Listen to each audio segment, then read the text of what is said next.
Estamos ao vivo, professora Lilian. Boa tarde a todas, a todos, a todos que nos acompanham aqui no Confrontarte. Essa semana estou muito feliz em receber o professor Daniel, o professor Luciano. Daniel é um querido amigo.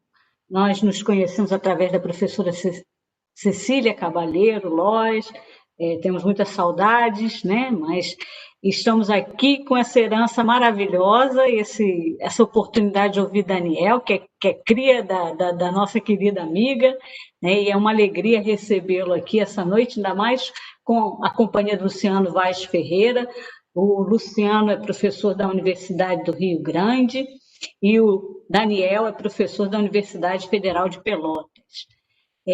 Nós vamos ter a oportunidade de ouvi-los falar hoje sobre direito, soberania e Game of Thrones. Quem não ouviu, quem não gostou, imagina, todos adoram.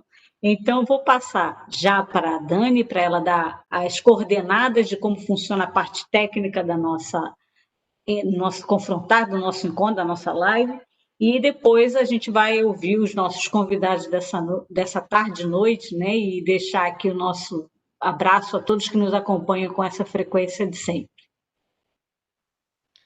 Obrigada, professora Lilian. Então, boa tarde a todos, a todas e a todes.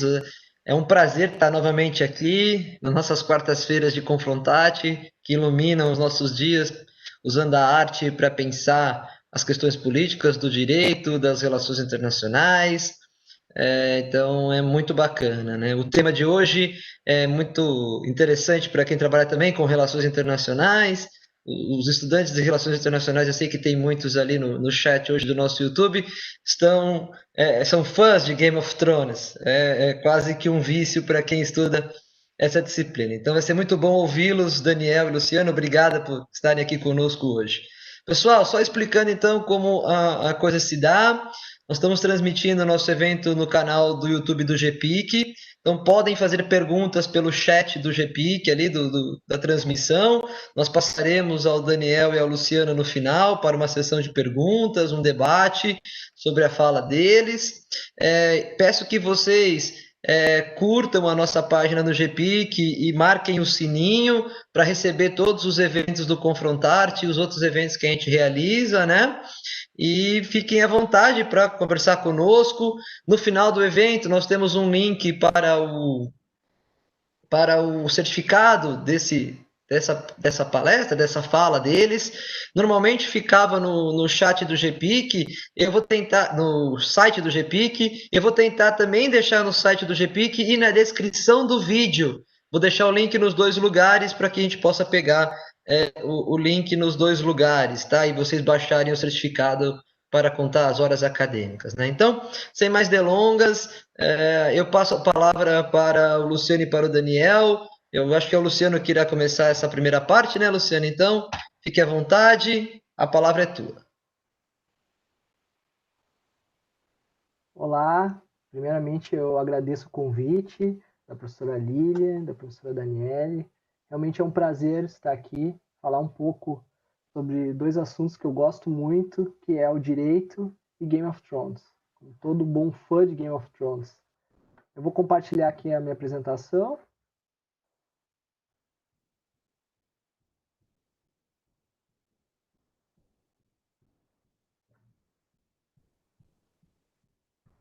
Espero que vocês estejam vendo.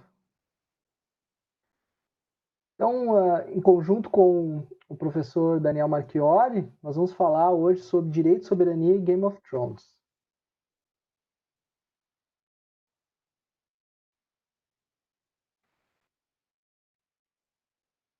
Então, começo a falar sobre os objetivos aqui nossa apresentação, né? São três. Primeiramente, traçar um paralelo entre Game of Thrones e a história, né? Principalmente conforme nós vamos ver a história da Inglaterra. Discutir o problema da autoridade na teoria política, principalmente, e sua relação com o direito. E comentar um pouco sobre essa possível conjuntura envolvendo o final do Game of Thrones e o quanto que isso representa aí para política, direito e também falar um pouco sobre relações internacionais. Então essa é a frase famosa, né, que foi repetida diversas vezes desde o início da série, né? O inverno está chegando e o Ned Stark. Bom, o Game of Thrones, a obra Game of Thrones, se a gente considerar, né, os livros, né, que deram origem, e também, de certa forma, a série, né, que são as principais mídias envolvendo, elas são classificadas dentro da literatura como alta fantasia. Tá? Uma subclassificação aí dentro da fantasia, né, ou da ficção, vamos colocar assim, né, e que traz alguns elementos. Tá? O principal elemento da alta fantasia é que a história se passa no mundo alternativo, certo? Então não é o nosso mundo, é um mundo diferente, apesar que os paralelos são feitos conforme nós vamos ver. A presença de elementos fantásticos, né? Magia, dragões, como o caso do Game of Thrones, seres que não existem na realidade. Uma tentativa de demonstrar a chamada jornada do herói, né? Na qual se tem algum herói que é uma pessoa menos importante, né? Ou às vezes de uma classe social mais baixa, ou de um extrato social diferente, e uma evolução enquanto personagem, né? Uma trajetória para que no final ele se torne um herói superpoderoso. Né? E por último, uma luta entre o bem e o mal. De certa forma, figuras, uma tentativa de determinar algumas figuras de bem e de mal. O que, de certa forma, no Game of Thrones isso vai ser um pouco modificado. Mas, dentro de toda essa ideia, o Game of Thrones se enquadra como alta fantasia.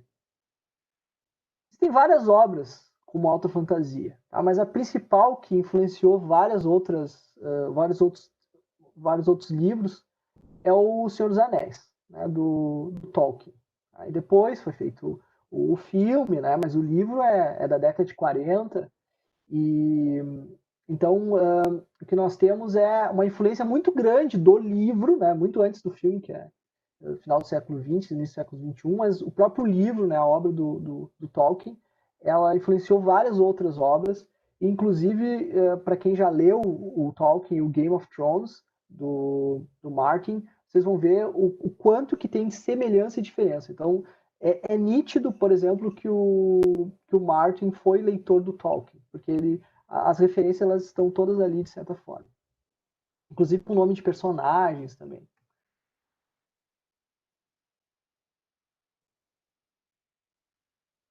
Fenômeno Game of Thrones. Né? Então, nós temos aí 5 livros, né? Por enquanto, né? Tem uma previsão de 7 livros, possibilidade de 7 livros. Na verdade, né, para quem é fã, para quem leu as obras que já foram publicadas, existe uma certa angústia, né? Porque cada obra ela está surgindo com o maior número de páginas e está demorando mais para ser feita, né? Se eu não me engano, o Martin já está quase uma década fazendo esse último livro, que dizem que vai ser um livro gigantesco. Mas não se concluiu, né? Na realidade, a ideia de quando se fez a série, que a série ela de certa forma terminasse junto com os livros, né? Ou pelo menos os livros terminassem junto com a série, isso não aconteceu. A série acabou tendo 8 temporadas e talvez, né? Que eu vou comentar um pouco no final, talvez tenha inclusive no livro, né? Porque tem um livro que deu origem à série. Talvez o livro tenha até um final diferente, né? Porque a série ela continuou, o livro não foi, as obras não foram terminadas e acabou de certa forma apresentando um final que pode ser o final da obra, né? Do Martin, como pode não ser também. Né? Mas nós vamos nos atentar principalmente à série, uma vez que a obra ainda não foi terminada. Eu vou falar um pouco para aqueles que não conhecem da história do Game of Thrones. Tá? Explicar um pouco, né, qual é o funcionamento desse mundo. Né? Na história do Game of Thrones, nós temos basicamente uma história que se passa num continente fictício, né, numa terra fictícia, conforme nós vimos, né, que se enquadra na alta fantasia, dividida em 7 reinos. Tá? Então, aí, como vocês devem estar observando, é um mapa, né? A ilha, ela teria, não é uma ilha, um continente, na realidade, ela teria o tamanho, segundo o Martin, mais ou menos da América do Sul, né? Conforme uma entrevista que ele deu, e com divisões, né? O que acontece é que é uma história, né? Isso também é uma característica da alta fantasia. É uma história que começa num determinado ponto, mas tem muita história para trás. Tem milhares de anos de história e também essa história, quando termina a obra, ela se entende que essa história pode continuar, né? Então na realidade, o contexto do Game of Thrones, né, da obra, já é num determinado momento dessa história de um mundo fictício, né, desse continente conhecido como Westeros, e que vai ser quando tu tens esses 7 reinos que estão unificados na forma de um rei que detém o trono de ferro, né, que é o que, de certa forma, domina toda essa região. Né? Então, inicialmente eram 7 reinos, né? Quem conseguiu unificar esse continente, né? essas terras, esses reinos, foram justamente depois, como nós vamos ver, os Targaryens. Características que nós temos, né, dentro desse mundo é a presença de uma muralha ao norte, né? Uma vez que teve uma guerra com seres mágicos, que depois a gente fica sabendo que são os chamados caminhantes brancos, que na obra literária são conhecidos como os outros, né? Tem outro nome. É uma muralha que acaba, né, dividindo, né, o norte, né, a parte mais ao norte do resto do continente, e tem uma espécie de, vamos dizer assim, de guarda, né, militarizada aí, que tem a responsabilidade de manter essa muralha e impedir a invasão desses seres mágicos, que é a chamada Patrulha da Noite. Esses aí são os chamados caminhantes brancos. Que, de certa forma, né, hoje a gente já pode dizer, né, uma vez que pelo menos a série acabou concluindo dessa maneira, acabaram sendo um pouco explorados, né? As razões, ou não teve muita análise em relação a isso. Então, o que acontece? Né? Nós tínhamos esses 7 reinos, esses reinos foram invadidos por um povo que era os Targaryens, né? Que tem como característica principal, né, o seu aspecto físico, né, que são os cabelos brancos, e a capacidade de controlar dragões. Né? Que esse é o grande elemento mágico da obra do Martin, é a presença dos dragões, que diferencia um pouco de outras obras de alta fantasia, na qual existem vários elementos mágicos. Né? O principal elemento mágico da obra realmente é esse. Inclusive, em algumas entrevistas, ele comentou que inicialmente a ideia dele não era incluir os dragões, e ele acabou incluindo. Então, nesse sentido, esse reino foi dominado pelos Targaryens, né, como vocês bem conhecem, né, que essa aí seria a arma que dentro de um cenário, né, muito parecido, de certa forma, com o cenário medieval, né, quase como uma arma de destruição em massa, né, se a gente colocar assim, né, trazendo para os aspectos atuais. Né. Vocês imaginem, por exemplo, na época medieval, alguém ter uma bomba atômica, seria mais ou menos isso, né? Vamos dizer assim, o dragão é uma arma de destruição em massa, né? Então aí é o Trono de Ferro, né? Que quem detém o Trono de Ferro controla os 7 reinos. Temos aí depois, né, de várias dinastias de Targaryen, nós tivemos um rei, né? Várias lutas que tiveram, não vou entrar em detalhes, mas que foi conhecido como o Rei Louco, na qual se deu a decadência dessa dinastia, né?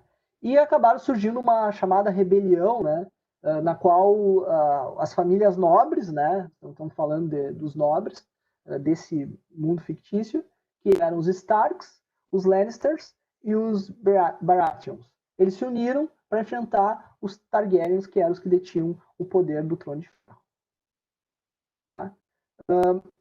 A herdeira do trono, né, ela acabou tendo que sair de Westeros, que foi a Daenerys Targaryen, né, então ela vai para o exílio, né, e aí nós temos um novo reinado, né, pela primeira vez, um reino unificado de uma nova dinastia, que vai ser a dinastia dos Baratheons, que em conjunto com o apoio político dos Lannisters, que vão fazer um casamento entre essas duas famílias, né, duas famílias nobres.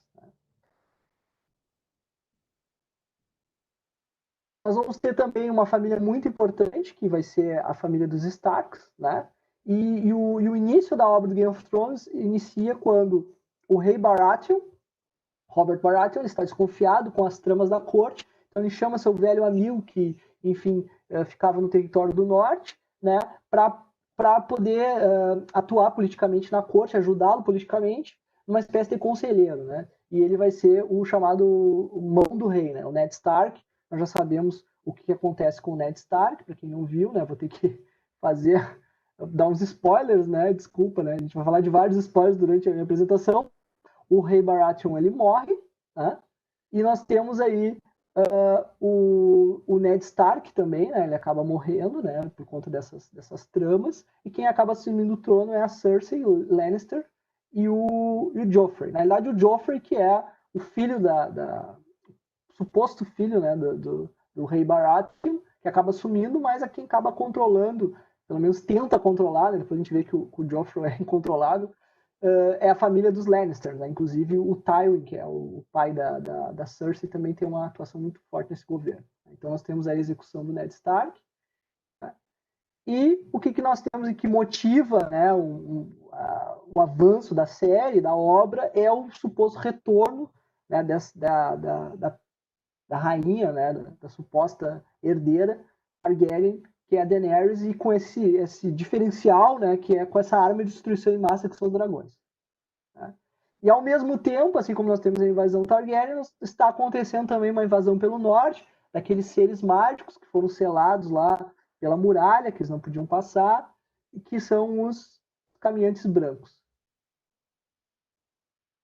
Então, basicamente, essa é a história do Game of Thrones, né? Pelo menos o enredo inicial, né? E depois diversas tramas elas acabam surgindo a partir daí, só para vocês entenderem o contexto. Tá? Por que o Game of Thrones ele é um fenômeno? Eu, particularmente, acredito por 3 razões. Tá? Talvez agora, quando a gente já tem a obra, né, pelo menos a obra televisiva já concluída, a gente talvez não perceba tanto assim a questão vamos dizer, da importância ou do sucesso que foi. Né? É mais difícil de entender, mas o que a gente observa é que ele traz algumas coisas que algumas obras semelhantes não trouxeram. Né? Por exemplo, tem um paralelismo muito grande com a história, né? Principalmente a história da Inglaterra, que é o que nós vamos tratar aqui basicamente. Existe uma ambiguidade moral muito grande, o que diferencia, por exemplo, da obra do Tolkien, que é uma obra extremamente, vamos dizer assim, dual, assim, de bem e mal, né? Ou tu é do bem ou tu é do mal. Não tem uma discussão de razões morais, por que os personagens agem daquela maneira, né? Existe uma dualidade completa. Já os personagens do Game of Thrones são ambíguos, né? Então tem personagens maus fazendo coisas boas, né? Como, por exemplo, né, o Jaime Lannister, né, que é um personagem trágico dentro do Game of Thrones, né, e tu tens também personagens bons fazendo coisas más, né, que depois o principal que acaba acontecendo isso é a própria Daenerys Targaryen, né. Então tem essa ambiguidade, né, não tem, nem todo mundo é totalmente bom, nem totalmente mal. Eu acho que isso talvez seja uma das principais elementos aí que atraíram, né, o público, né, pelo interesse no Game of Thrones, tanto na obra literária quanto na obra televisiva. Né? E também a questão da imprevisibilidade. Tá? Eu acho que essa espécie vamos dizer assim, de mecanismo, de truque, vamos dizer, de prender a atenção qualquer um podia ser morto a qualquer momento, acontecem coisas imprevisíveis, né? E eu acho que isso também chamou uma grande parte do público, né? Por exemplo, a situação do casamento vermelho, né? Que eu vou comentar um pouco depois, né? A própria questão do final também, né? Que é um final controverso, inclusive, né? Então, de certa forma, essa imprevisibilidade ela chamou a atenção de muita gente também, né? Não sabia muito bem o que ia acontecer. Uma história, de certa forma, imprevisível, né? O bem vai vencer o mal, existe bem e mal, quem é bem e quem é mal. Então, eu vou começar agora a fazer um paralelo, né, para a gente depois entrar na discussão, provavelmente dita, entre a história do Game of Thrones e a história da Inglaterra. Apesar de nunca ter anunciado oficialmente, né, isso, o Martin parece ser um profundo conhecedor da história da Inglaterra. Né, e existe um paralelo muito grande na história da Inglaterra entre o Game of Thrones. Apesar que o final, né, dessa história, como nós vamos ver depois, ela tomou rumos diversos. E por isso que a gente tem que, de certa forma, pensar se esse realmente é o final que vai ter, por exemplo, a literatura, ou realmente, né, ou eles vão trazer um novo, né? Isso é uma coisa que a gente não tem como saber. Mas a principal elemento histórico a qual o Martin acabou bebendo foi a chamada a Guerra das Rosas, que aconteceu na Inglaterra de 1455 a 1485. Foi uma guerra civil extremamente sangrenta pelo trono na Inglaterra, né, e que teve desdobramentos importantes aí, sob o ponto de vista histórico. Então, a gente vê um paralelo muito grande entre Game of Thrones e a Guerra das Rosas. como é que é o contexto da Guerra das Rosas, né? Então, nós tivemos a morte do rei Ricardo III, né? E a partir da morte dele, ele tinha, na realidade, o seu sucessor tinha, o seu possível sucessor, seu possível herdeiro morreu antes que ele, e ele acabou ficando com o neto, né? O neto herdou, né, o trono, né? Isso causou uma disputa política entre os seus filhos, né? Os outros, né, os tios desse herdeiro, né? E acabou tendo vamos dizer assim, diversos conflitos, né? Os filhos do rei Ricardo III, eles acabaram criando subdivisões dentro da família real, que foi a figura dos Lancasters e a figura dos Yorks. E o paralelo que se traz é que os Lancasters seriam os Lannisters e os York seriam os Stark. Inclusive, se a gente for ver as palavras, né, elas são até semelhantes. Tá?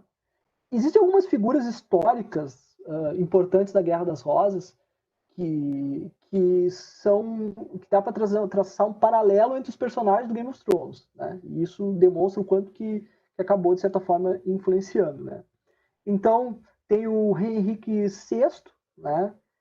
Que dá para traçar um paralelo com o rei louco, né? O rei Targaryen, que é o Aerys II, uma vez que foi um rei que foi ele já foi sucessor, né, do rei Ricardo III, né? Já é gerações posteriores e que vai continuar essa Guerra das Rosas, né?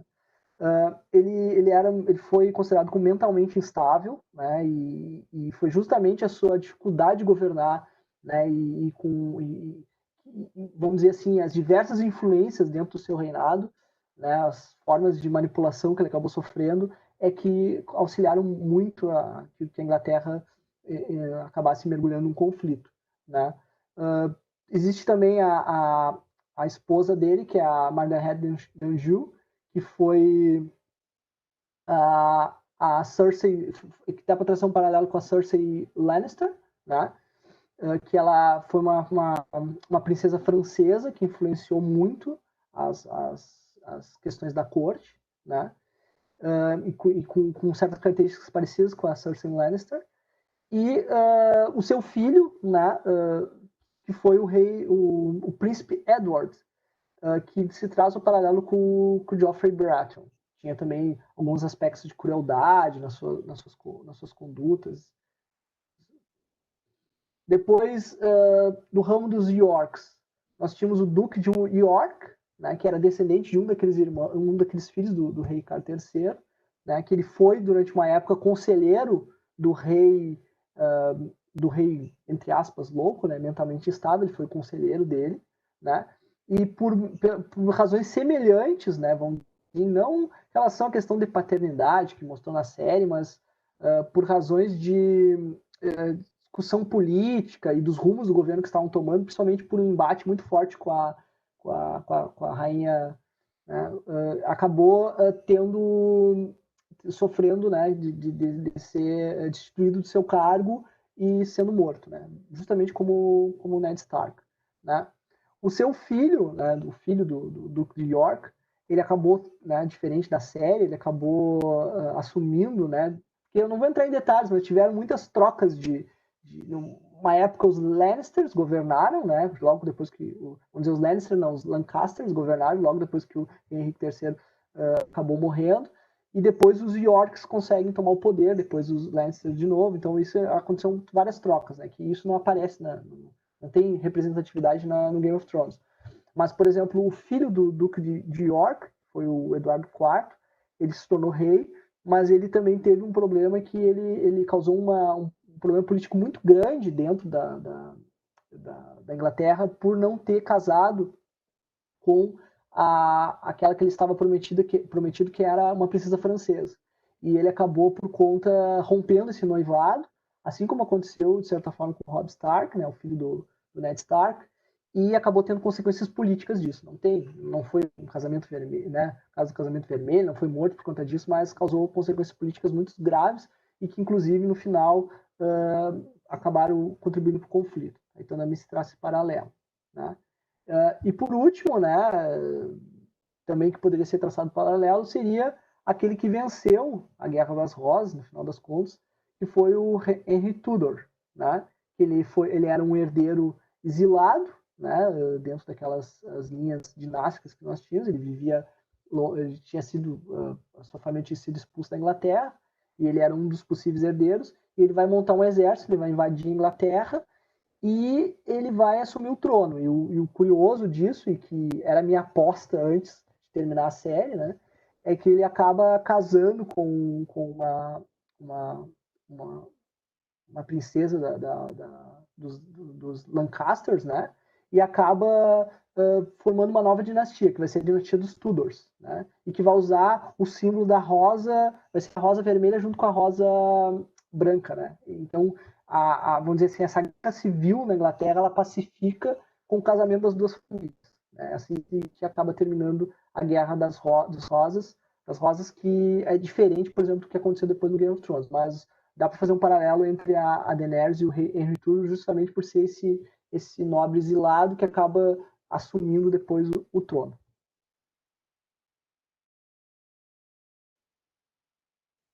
Então, alguns elementos, né, em comum do Game of Thrones e com a vida na Idade Média, né? Então, por exemplo, a questão da bastardia, né? O Jon Snow, né, que é um dos personagens principais, né? Uma das apostas, inclusive no início assim, da série, e depois que foi se revelando, né, que o Jon Snow, né, desculpa pelos spoilers, ele seria, entre aspas, o legítimo herdeiro, na realidade, né? Por ser um filho de um príncipe Targaryen, né? E de uma nobre Stark.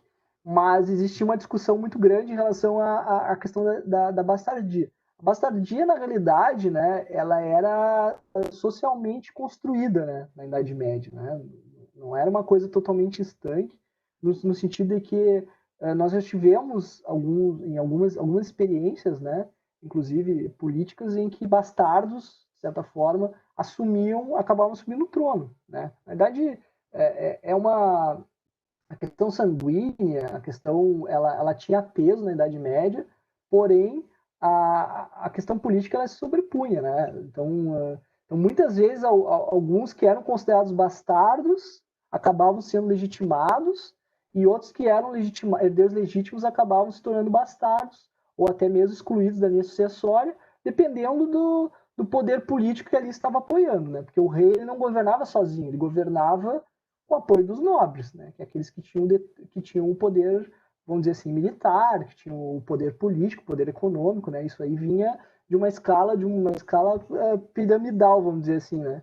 Então, um exemplo é do rei Dom João I, né, que foi inicialmente considerado como bastardo, mas como ele conseguiu derrotar as forças do reino de Castela, que estavam invadindo Portugal na época, ele fundou uma das dinastias mais importantes, acabou assumindo o rei, né, o reinado de Portugal, e acabou criando a dinastia de Avis, que foi uma das dinastias mais importantes. Né, e no final das contas, o fato de ser bastardo acabou pouco importando, né? Em relação à muralha do Game of Thrones, né, a principal paralelo que nós temos na realidade, na nossa história, e na Inglaterra, inclusive, é a muralha de Adriano, né? Como vocês devem saber, o Império Romano ele atingiu os limites dele até o norte da Inglaterra, né? Eles foram até o norte da Inglaterra. E no norte da Inglaterra, como eles não conseguiram dominar os povos da Escócia, né, os antigos povos escoceses, eles acabaram criando uma muralha. Né, e essa muralha ela existe até hoje, algumas ruínas, obviamente que não é do tamanho da muralha do Game of Thrones, mas era uma muralha utilizada para, de certa forma, conter e estabelecer os limites. Né, e foi criada pelo imperador Adriano, né, por isso que tem esse nome. E provavelmente o Martin se inspirou nessa muralha. A Patrulha da Noite, ela tem um paralelo muito grande com os Cavaleiros Templários, né? Justamente porque ela não é uma ordem religiosa, mas ela tem um caráter parecido, né? Porque quem entra na Patrulha da Noite não pode herdar terras, não tem herdeiro, não pode ter herdeiros, etc. Né? É bem semelhante ao que acontecia com os Cavaleiros Templários, né? E apesar da questão religiosa, ela não está presente, né? Os homens sem rosto, que são uma figura que acaba aparecendo bastante na série, principalmente naquela linha da história da Arya Stark, eles têm um paralelo muito grande com vamos dizer assim, uma seita que existia dos assassinos, né? Que era, vamos dizer assim, que ocorreu numa região do Oriente Médio, né? E que eram utilizados justamente, eram pagos para cometer certos atos de violência, né? E também é uma seita um pouco religiosa, esse tipo de coisa, né? Então também dá para fazer esse paralelo. O Casamento Vermelho, ele tem alguns precedentes históricos, né? Que foi o Jantar Negro e o Massacre de Glencoe, que foi na Escócia, né? O Jantar Negro foi na Inglaterra. Que foi vamos dizer assim, um convite que foi feito, né, para receber determinadas pessoas, né, e um dos princípios sagrados que existia na Idade Média é que aquele que recebia alguém em seu castelo era responsável por manter a integridade física, né, por proteger o seu hóspede. E nessas duas situações, os hóspedes acabaram sendo mortos, né, dentro de uma trama que foi criada de maneira violenta e contrariava um pouco a ideia que se tinha, né, esse costume que se tinha dentro da Idade Média, né. Então desses dois momentos históricos da Inglaterra isso aconteceu e pode ter servido também como inspiração para o Casamento Vermelho. O Casamento Púrpura também tem paralelo na história da Inglaterra, que foi a morte do herdeiro do trono da Inglaterra, o Eustace, que supostamente acabou sendo envenenado. Foi o caso do Joffrey na série. Então agora nós vamos começar aqui a fazer uma discussão com base aí na teoria política e na teoria do direito. Acho que o professor Daniel pode contribuir a partir desse momento aqui.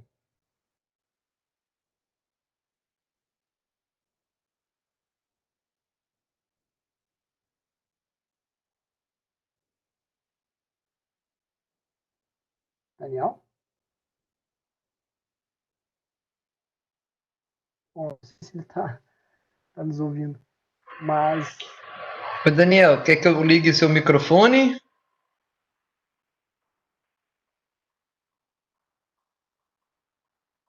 Pode ser, às vezes o sinal está ruim. Deixa eu tentar falar. Pessoal, tudo bom? Desculpa. Oi. Eu tô com um sinal um pouco oscilante, então eu Certo. acho que eu vou desligar minha câmera, pode ser? Ok, tudo bem. Porque daí eu acho que fica mais fácil, senão eu tô com medo de perder sinal. Peço desculpas aí pela interrupção. Tudo bem. Bom, pessoal, é o seguinte, ó, uma das coisas importantes que a gente tem que visualizar e vislumbrar no Game of Thrones é que o Game of Thrones ele relata muito a história da Inglaterra, né? Tanto que se a gente for ver o mundo mágico de Game of Thrones, se você observar o mapa, por exemplo, de Game of Thrones, o mapa principal, né, de Westeros, você vai observar que é praticamente um desenho da Inglaterra, e com várias características que são bastante semelhantes assim, à história da Inglaterra, né? E com isso, pessoal, quando a gente vai fazer uma análise, do meu ponto de vista histórica, ou teórica, melhor dizendo, sobre Game of Thrones, a gente tem que tentar levar em consideração e projetar um pouco da história da Inglaterra na série, né? E para mim, assim, existem duas questões que são, por assim dizer, centrais, assim, que eu observo nos livros, né?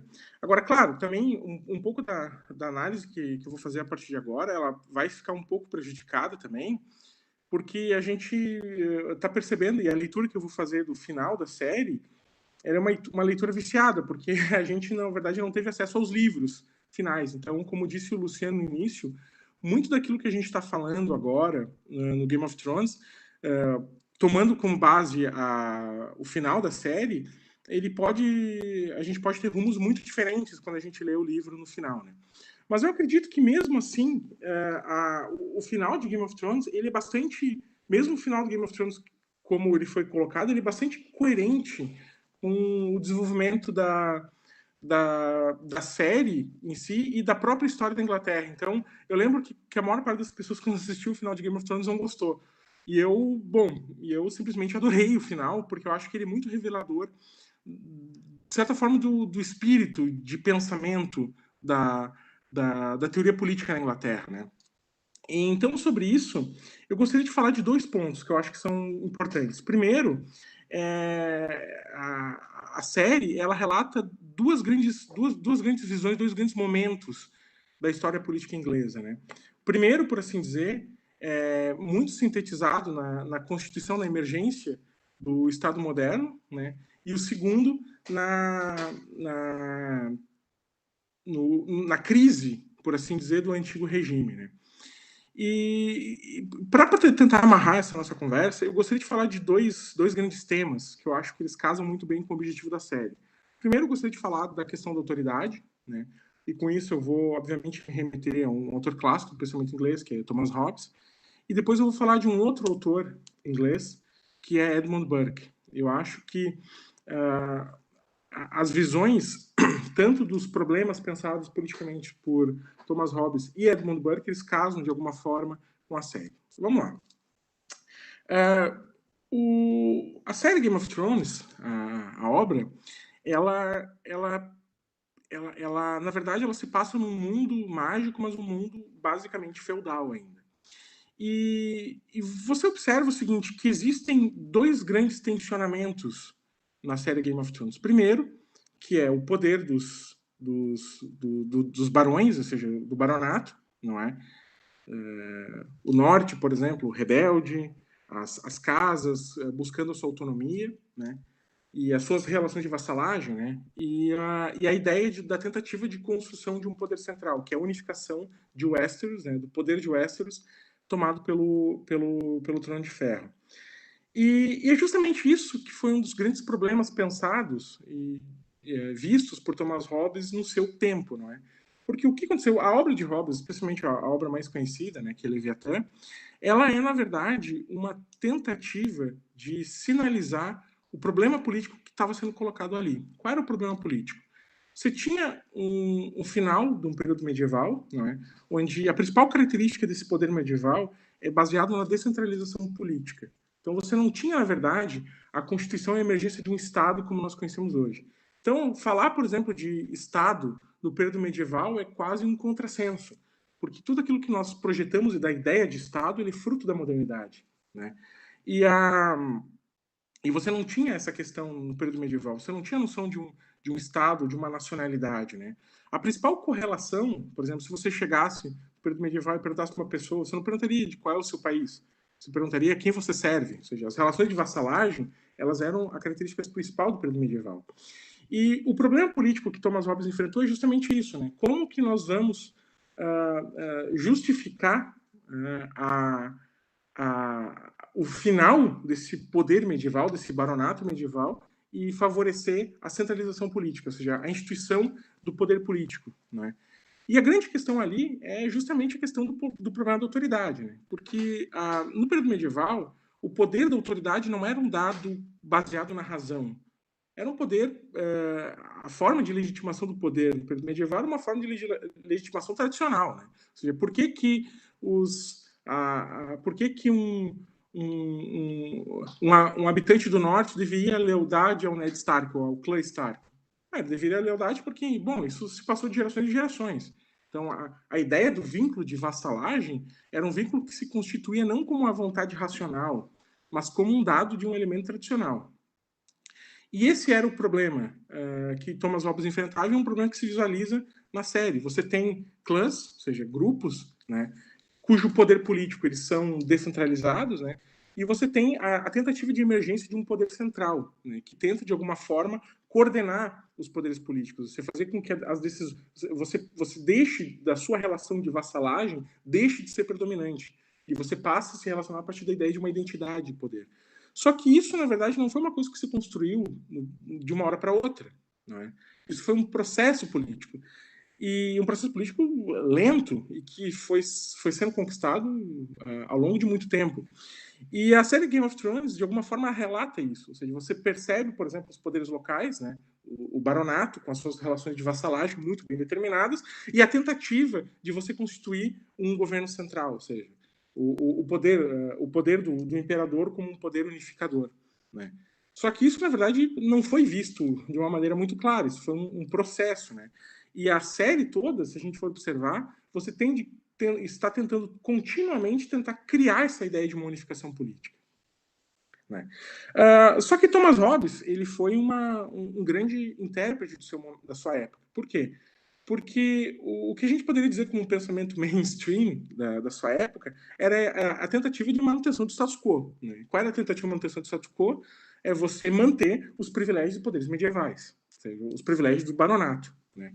E um rei fraco que estava tentando impor o seu poder, a sua determinação política. E o que Thomas Hobbes fez? Thomas Hobbes ele foi um intérprete da sua época porque ele tentou criar uma justificativa, por assim dizer, racional, de que por que nós devemos abandonar os poderes medievais, ou seja, abandonar o sistema político medieval e passarmos, então, a aceitar a existência de um poder central. Ou seja, ele foi um autor contra o seu tempo, porque enquanto o pensamento mainstream, por assim dizer, era um pensamento de manutenção do status quo, manutenção dos privilégios e prerrogativas medievais, Thomas Hobbes ele advogava pela necessidade de você centralizar o poder, de ter uma autoridade política, né? E ele faz isso a partir da sua obra Leviatã, né? E no Leviatã ele faz o seguinte desenho, né? Ele tenta imaginar o que seria uma espécie de um estado de natureza. Um estado de natureza é justamente um estado hipotético onde não existe uma autoridade central. Ou seja, não há uma autoridade central o que diga o que é certo ou errado, qual é a lei, qual é que não deve ser a lei. E a inexistência, ou seja, o fato de não ter uma autoridade central faz com que, pois bem, se não há uma autoridade central, se não há um certo ou errado, não há como falar em justo e injusto. Por quê? Porque a justiça e a injustiça cabe a partir da vontade de cada grupo. Então, por que o que impede, por exemplo, os Lannisters de dominarem, por exemplo, os Baratheons? Qual é o impedimento disso? Se não há uma lei comum, não há uma ordem comum, não há absolutamente nada que impeça isso. E justamente em função do que ele vai chamar da anarquia que existe no estado de natureza, né, é que ele advoga pela ideia de que nós precisamos ter um poder central. Por quê? Porque isso é um dado, por assim dizer, da natureza, a ideia da natureza humana, como ele vai relatar, que esse estado de natureza ele leva a um estado de uma completa insegurança. Por quê? Porque não há como encontrar uma forma segura de resolver conflitos numa ordem numa situação hipotética onde não haja um poder central, não haja uma ordem central. Porque quais são as formas de resolução de conflitos? Primeiro, você pode ter uma autotutela, ou seja, eu vou reivindicar com base na minha força aquilo que eu desejo, né? Só que, a autotutela nem sempre não há indícios de que você vai ter uma ordem pacífica, né? Você pode tentar também um acordo, tá? Só que nem sempre você vai obter acordos. Você pode tentar, então, vamos intermediar a nossa correlação de conflito com um intermediário, com uma arbitragem. Só que tem um problema também a arbitragem, porque para haver arbitragem, as partes têm que concordar com que exista um árbitro, né? E isso é impossível de acontecer num estado de natureza. Por isso que a única forma de você estabelecer o que seria uma espécie de segurança é quando você tem um árbitro, né? E esse árbitro ele é aceito por todos, ou seja, cuja vontade ela seja compulsória com relação às partes, ou seja, é um poder do qual nós não temos legitimidade para discordar. E é nesses termos que ele estabelece que a única forma de a gente obter um meio de civilidade é através da negação da nossa liberdade natural, ou seja, da nossa liberdade de estar no estado de natureza, e nós aceitarmos a submissão completa a uma autoridade central. E aí vem a grande questão, né? O chamado absolutismo, em Thomas Hobbes, não é uma prerrogativa, e isso é uma das coisas que, em geral, é confusa por parte da literatura, é que o que torna o poder central, o poder do rei absoluto, não é o fato de que ele pode tudo, embora a sua soberania seja potencialmente limitada, Mas não é isso que caracteriza o absolutismo monárquico.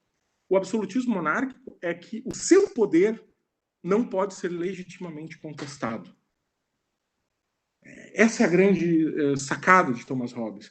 É você criar uma situação onde o fundamento é a instituição da autoridade política. E Hobbes não está preocupado exatamente de que o soberano ele pode fazer tudo. Não é essa a preocupação de Hobbes. A preocupação de Hobbes é justificar a existência do Estado como um poder absoluto, ou seja, como um poder do qual não precisa justificar a sua legitimidade, porque essa legitimidade ela é compulsória, ela é obrigatória, né? E esse é de onde decorre a necessidade do Leviatã, né? Por quê? Porque quando nós não temos esse Leviatã, ou seja, quando nós não temos uma autoridade sobre a qual nós não podemos contestar, quando nós não tivermos essa autoridade, nós sempre estaremos em conflito, né? Ou seja, nós sempre estaremos num estado de insegurança. E aí vem uma outra questão. A insegurança aqui, para Thomas Hobbes, não é uma insegurança de que você não vai ter conflitos. Essa é uma das outras coisas. Não é a insegurança. O fato de nós termos insegurança não é porque nós achamos que não vai haver conflitos. A nossa insegurança é nós não termos uma ordem moral comum do qual todos nós compartilhemos. Ou seja, nós não temos uma linguagem comum do que nós compartilhemos sobre aquilo que é certo e errado. E esse é o grande problema da autoridade. E por que e talvez venha uma das grandes genialidades de Hobbes, é que ele olha a questão da necessidade de justificação do Estado como um elemento racional, tomando como base a própria noção de indivíduo. E aí vem um dos problemas, porque ele constrói a sua teoria política com base no individualismo, ou seja, ele tenta observar uma das características que são inerentes a todo ser humano. E qual é a característica inerente a todo ser humano? Não é o fato de que o ser humano é mau por natureza. E isso é uma dos mitos que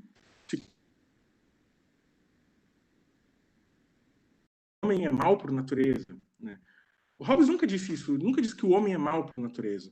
O que ele diz simplesmente é que o ser humano ele é indeterminado. O que quer dizer indeterminado?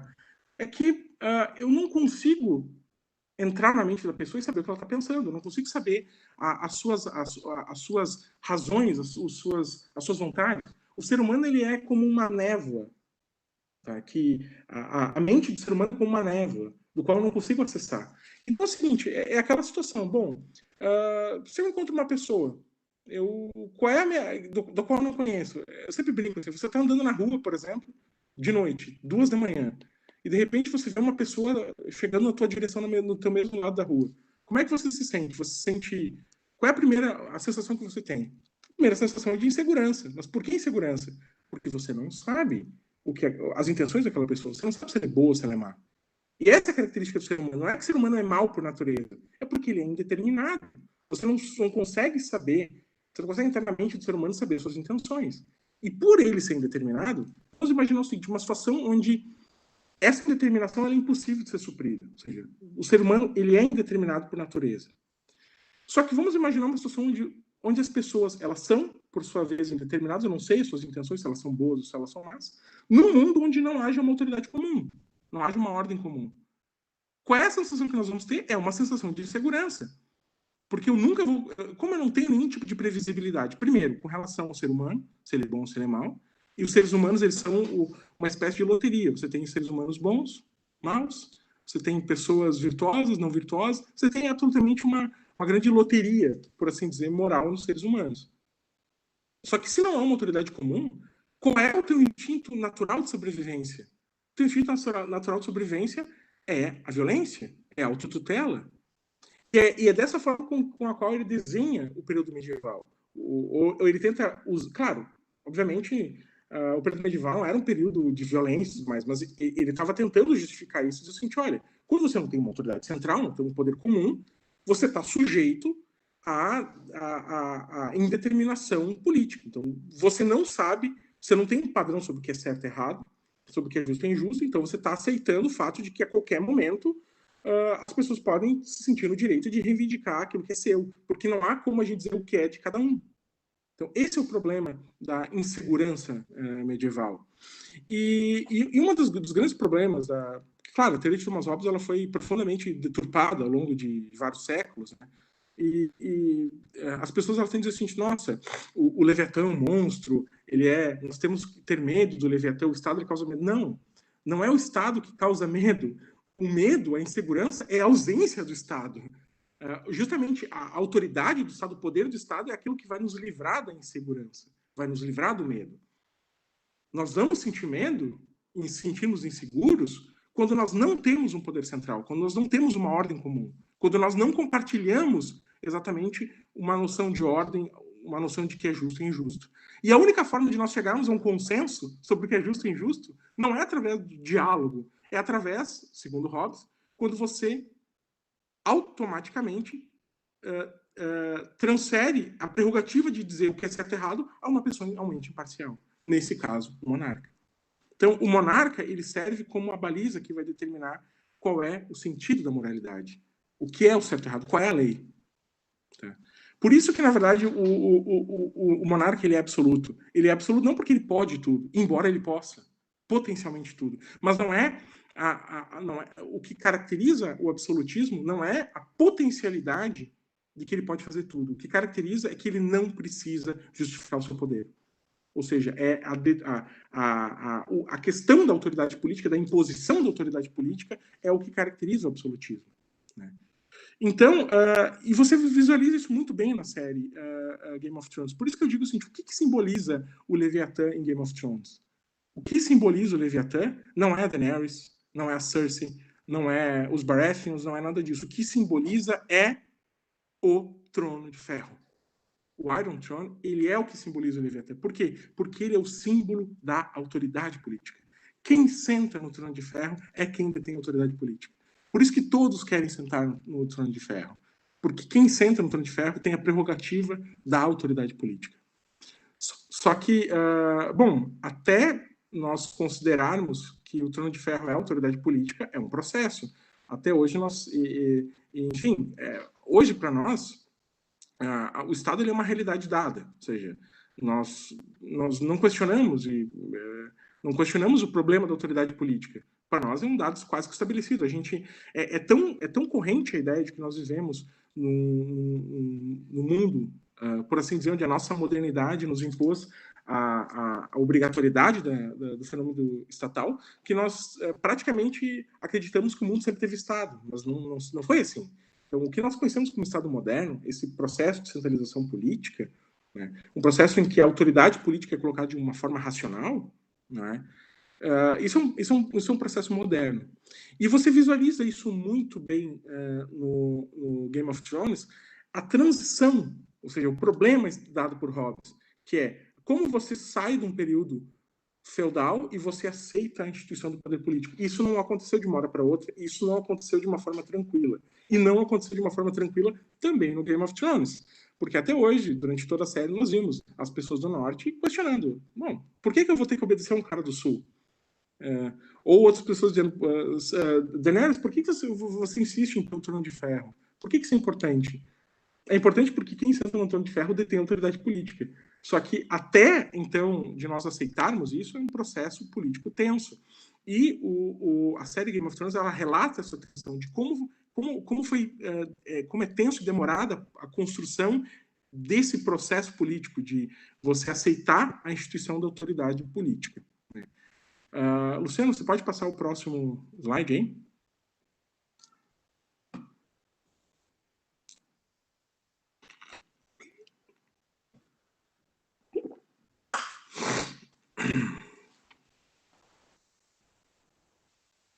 Bom, como eu falei para vocês, existem dois grandes momentos na série, tá?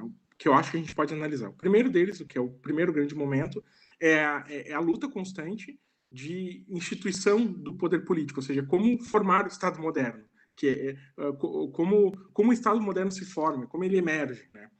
E acredito que a leitura de Thomas Hobbes é bastante interessante dentro da série, eu acho que ela se aplica muito bem.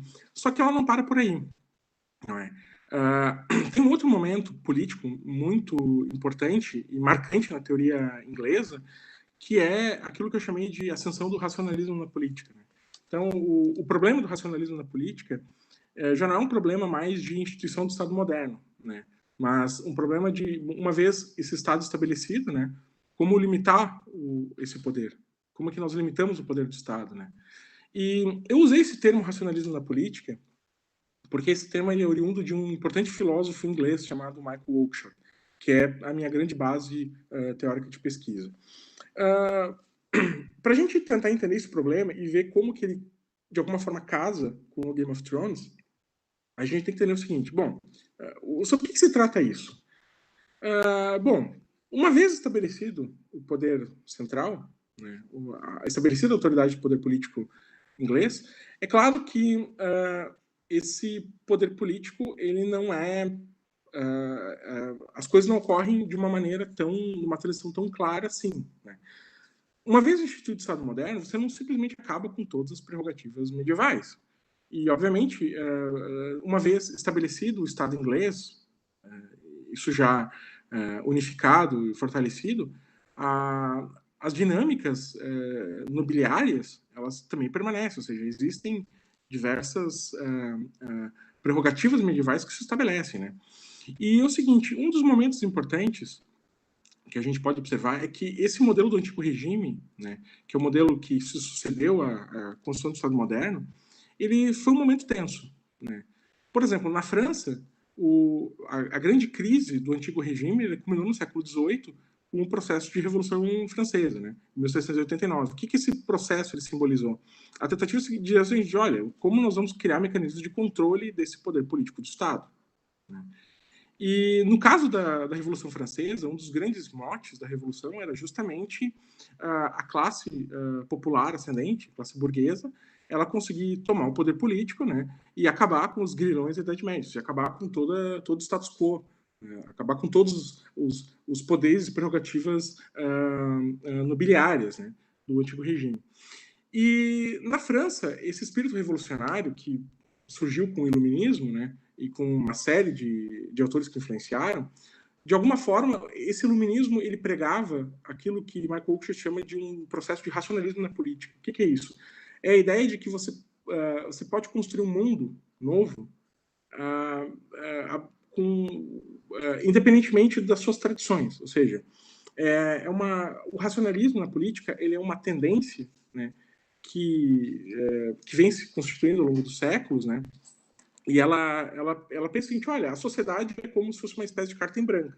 Uma carta em branco onde você pode construir a sociedade a partir das suas próprias vontades abstratas. Ou seja, eu tenho uma ideia sobre o que é a sociedade justa, a gente pode constituir isso, colocar no papel e a gente vai desenhar isso. Ou seja, essa pretensão de que a política ela não é um dado, ela é simplesmente um dado de vontades. Ou seja, basta nós desejarmos criar um novo mundo e esse novo mundo é possível.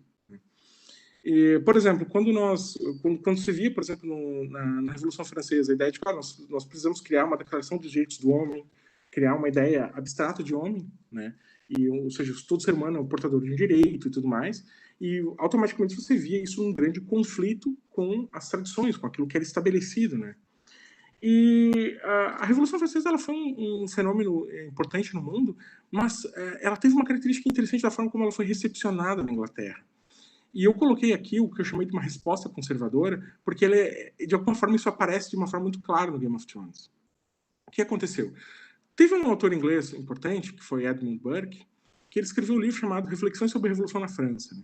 Que ele observava esse processo revolucionário que acontecia em Paris e dizia o seguinte: olha, a Inglaterra não pode seguir esse rumo. Por quê? Porque essas pessoas elas estão simplesmente achando que a sociedade ela é uma carta em branco, nós podemos desenhar a sociedade como nós quisermos, tá? E simplesmente esquecer as tradições, esquecer o nosso modo de vida. Só que as coisas não funcionam assim. Não é porque você faz uma revolução em Paris que no dia seguinte ela vai chegar nos subúrbios de Lyon. As coisas não acontecem dessa forma. E tem um problema, né? O problema é que quando você acredita, primeiro, que a sociedade ela é uma carta em branco, você pode desenhá-la como você bem imaginar, com seus princípios de justiça ideais, e você tem meios para tentar fazer isso, e você tenta utilizar desses meios, a consequência é desastrosa. A consequência é que o poder político se perverte e esse mundo ideal ele nunca vai ser alcançado, porque ele não existe um mundo ideal. O mundo é o mundo que nós temos. E a tentativa de romper, supostamente, com os poderes tradicionais vai, na verdade, dar vazão a um grande novo poder autoritário. Então, basicamente esse o pensamento político de Edmund Burke, né? De certa forma, esse pensamento político de Edmund Burke, ele vaga na tradição política inglesa quase como uma constante, assim. O pensamento político inglês ele tende a ser naturalmente conservador. Por que conservador? Conservador é no sentido de não no sentido tradicionalista, não é isso aí. O conservadorismo aqui não é o sentido religioso, não é isso. O conservadorismo nessa vertente burkeana, ele é um conservadorismo cético.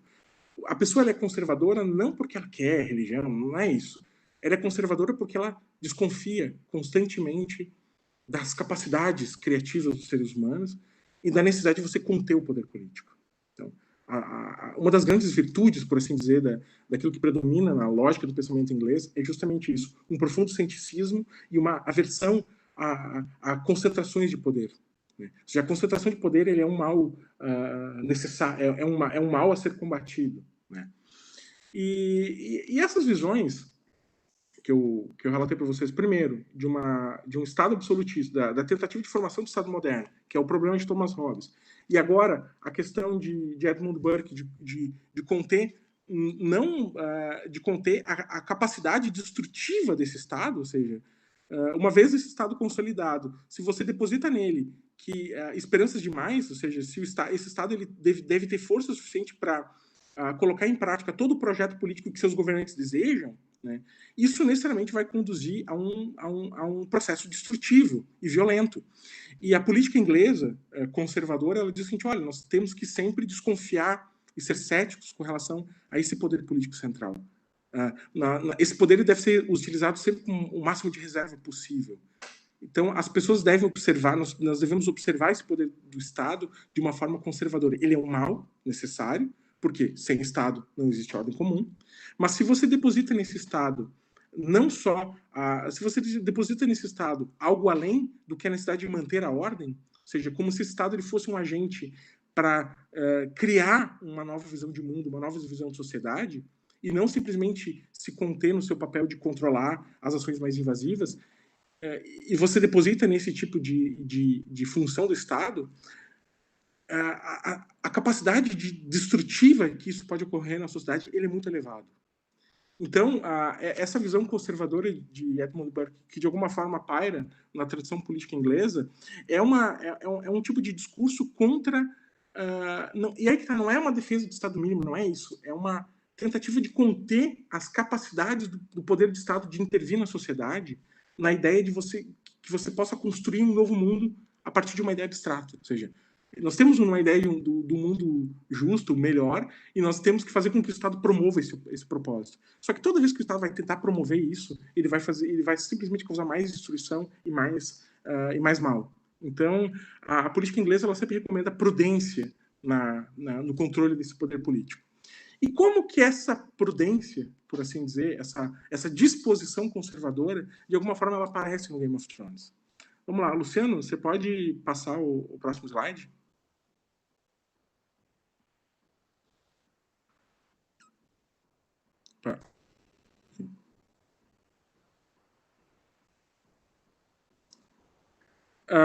Bom, eu escolhi aqui alguns personagens, né, que eu acho que são interessantes para a gente tentar vislumbrar um pouco do que eu vou chamar de uma caricatura do conservadorismo inglês que está projetado aí no Game of Thrones. Né? Primeiro é o seguinte, quando eu observo a Daenerys Targaryen, tem várias passagens da série no final dela que ela já começa a se tornar... Você começa a vislumbrar na Daenerys uma espécie de projeção daquilo que Edmund Burke condenaria, ou seja, daquilo que seria um racionalismo na política. Né? Observe o seguinte, a Daenerys, na verdade, uma das primeiras coisas que ela fez quando ela tomou o poder e se tornou a grande protagonista da série, ela foi concebida como uma quebradora de correntes. Ou seja, nós vamos simplesmente libertar os nossos escravos e matar toda a elite nobre, toda a nobreza, né? E isso, na verdade, ela lembra bastante aqui Cromwell, em certa forma. Eu não estou dizendo que a defesa da escravidão não é esse o ponto. O ponto central da Daenerys é o seguinte, que, olha, nós temos que acabar com tudo aquilo que já existe e destruir essa nobreza, né? Destruir e criarmos um estado onde nós conseguimos defender aquilo que é o justo, aquilo que é o bom, né? E quando ela se caracterizou justamente por quebrar as correntes e matar e assassinar os nobres, é justamente o que, olha, nós temos que acabar com o passado e nós podemos construir um estado novo. E eu represento aquele projeto novo, né? E isso era muito bonito quando a gente começou a observar na série, né? Por quê? Porque a gente torcia para a Daenerys, todos nós não somos contrários à escravidão, nós queremos um mundo melhor e tudo mais. Só que o que acontece? A Daenerys ela foi se transformando ao longo da série, né? Ela foi se transformando no final. Daquela libertadora, né? Ela foi se tornando uma espécie de opressora, ela foi radicalizando aquele projeto. Como ela disse, nós vamos acabar com tudo que está no passado, vamos acabar com os grilhões desse período medieval e instituir um Estado novo, né? Daí ela começa a já apresentar os sinais daquela doença que ela já tinha oriunda da sua própria família, né? De que, ou seja, ela era a filha do Rei Louco, né? E essa loucura, na verdade, ela foi se cada vez mais se aprofundando no final da série, né? E o diálogo final, por exemplo, dela com o Jon Snow é interessante, porque ela diz o seguinte, olha, nós temos muito a construir ainda, nós temos que mudar esse mundo, nós temos que reconstruir, e como é que você reconstrói isso? Você tem que eliminar as pessoas que pensam diferente, nós temos que construir... Por quê? Porque eu sou a libertadora. Então, eu sou a libertadora, nós temos que aprofundar esse projeto político, aprofundar essa libertação, né? E aí vem o ponto daquilo que seria a prudência. Ela se transformou uma das coisas que são mais temidas, por exemplo, na Inglaterra, que foi a ditadura de Cromwell, né? O período da restauração da República na Inglaterra, né? Ou seja, ela se transformou numa grande ditadora. Porque, isso é claro, todo ditador tem boas intenções, ele pode eventualmente ter boas intenções, e a Daenerys acreditava que tinha. Só que o problema não é o fato de você ter boas ou más intenções, o problema é de você se tornar um ditador. Você ter a prerrogativa de ditar que a sua visão específica de mundo ela deve se impor sobre as pessoas, sobre as comunidades, sobre as tradições, e como se a sociedade ela fosse uma carta em branco. E quando o Jon Snow ele percebe isso na Daenerys Targaryen, ele se dá conta de que, olha, esse problema dela, que esse excessivo racionalismo que a sua visão ela representa, ele decidiu dar um fim nisso. Então, por isso que ele acabou matando ela. Porque e essa morte, no meu ponto de vista, ela simboliza justamente a ideia de que você precisa conter o poder político. E por mais que haja boas intenções, as melhores intenções, o excesso de poder ele é em si mesmo um mal. E o mais curioso de tudo nessa série é que para mim a morte da Daenerys Targaryen pelas mãos do Jon Snow, ela tem uma característica bastante singular, assim, no ponto de vista da teoria política inglesa, né? Eu sempre lembro do Lord Halifax, que ele escreveu um livro importante que é o caráter do estivador, né? Que ele defende, na verdade, esses valores gerais de prudência e tudo mais. E a gente percebe o seguinte, que quando o Jon Snow... O que era o Jon Snow? O Jon Snow tinha uma origem nobre, mas basicamente ele era um bastardo, né? E ele representava aquilo que poderia se dizer a ralé do povo, ou seja, o cidadão mais comum. E o cidadão mais comum matando o autoritarismo do poder. O que é isso? É a ideia de que, olha, nós rejeitamos esse projeto político autoritário, esse projeto político nacionalista, e voltamos à ideia de um senso comum, ou seja, das coisas mais simples. Então, para mim, o que seria a pessoa mais singela é o grande herói que combate o autoritarismo do poder. Então, para mim, isso tem é quase que uma construção caricatural daquilo que seria a ideia de um pensamento conservador na Inglaterra, né? Você rejeitar a ditadura, ou seja, você rejeitar essa capacidade invasiva desses projetos políticos grandiosos e voltarmos às minúcias, por assim dizer, da vida ordinária, né? Enfim, das relações tradicionais e tudo mais. Então, para mim, o fato do Jon Snow ter assassinado a Daenerys é uma espécie de vitória do que seria o senso comum médio com relação a esses projetos racionalistas grandiosos. Isso é uma figura caricata muito forte no pensamento político inglês, né? E teve outra cena do final da série que para mim é bastante marcante, né? Que foi o Samuel Tarly, né? Quando ele propôs, por exemplo, dizendo, como é que nós vamos escolher o novo rei, né? Nós vamos escolher o novo rei, por que nós não fazemos uma votação universal onde todas as pessoas podem votar? Né? E todo mundo começa a gargalhar da série, do tipo o seguinte, como assim? E começa a gargalhar. E isso, na verdade, é quase que essa risada das pessoas é justamente, claro que é uma cena bastante engraçada, pode ser vista de muitos vieses, né? Mas, quando eu olhei aquela cena, a primeira coisa que eu pensei é o seguinte, é a ideia de que, bom, você tem uma sociedade profundamente nobiliária, né? E o que o Samuel estava propondo era uma ideia profundamente revolucionária, né? E, obviamente, como bons conservadores, os conservadores não são necessariamente contra as mudanças, contra o progresso, não é necessariamente nesse sentido que se espelha, por exemplo, a tradição conservadora inglesa. Mas a tradição conservadora inglesa, ela sempre coloca uma desconfiança com relação a mudanças radicais que são feitas de uma hora para outra, assim. E essa proposição do Samuel, naquele contexto, ela representa o seguinte, olha, a ideia de que, olha, nós vamos criar logo uma mudança radical na sociedade. E o riso das pessoas é justamente isso. Como assim? Nós nunca fizemos isso, por que nós temos que começar a fazer isso agora? Né? E, então, vendo essas duas cenas, né, o assassinato da Daenerys Targaryen, esse símbolo, desse arquétipo do poder central, autoritário e tudo mais, por uma pessoa simples. E essa cena engraçada, quase lúdica, colocada do Samuel Série junto com a nobreza, ela, para mim, ela relata muito bem esse arquétipo, por assim dizer, da figura caricata do conservadorismo inglês. E mais algumas características que eu acho interessante que o final revela também. Por exemplo, quando a Daenerys morre, para mim é uma relação muito próxima com o final da ditadura de Cromwell, né? E qual é uma das principais características que acontece quando Cromwell, enfim, sucede, ou seja, nós temos a chamada restauração monárquica, né? E que chega o Carlos II como um pacificador, né? Do final da ditadura de Cromwell, né? Então, o Bran Stark, quando ele toma o poder, para mim, ele me lembra muito a ascensão de Carlos II e uma tentativa de você frear os radicalismos do que seriam a ditadura de Cromwell, né? Então, eu vejo, por exemplo, o Bran Stark como uma espécie de Carlos II na política inglesa, né? E, bom, tem mais outras coisas engraçadas, assim, interessantes que a série demonstra, né? Por exemplo, no final da série, a Arya resolvendo partir para conhecer terras distantes, isso é a ideia do descobrimento do novo mundo, né? E também nós temos a questão importante ali da Escócia, né? Que a Escócia ela é claramente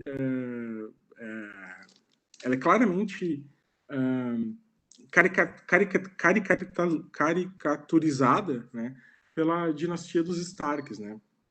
E no final da série, quando finalmente existe uma espécie de reinado autônomo dos Starks no norte, né? Isso, na verdade, é uma espécie de simbolismo daquele grande dilema da Escócia, né?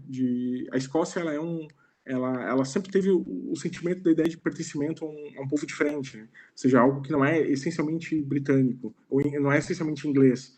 Então, eu acho assim, que o final da série, ela revela, então, primeiro, dilemas que são importantes, assim, históricos da história política inglesa, né?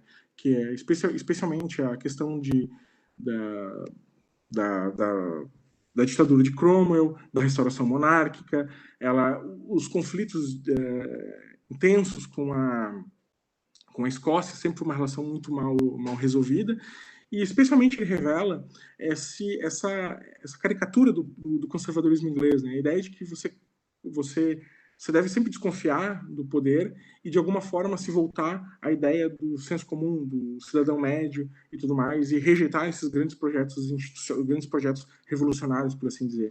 Então, o final da série, E o que é uma das coisas muito curiosas também, né? Quando o Jon Snow ele assassina, dá a facada na Daenerys, né? Chega o dragão e o que o dragão faz? O dragão vai olhar para o Jon Snow e vai matar o Jon Snow? Não, ele não vai matar o Jon Snow, ele vai lá e dissolver o Trono de Ferro, né?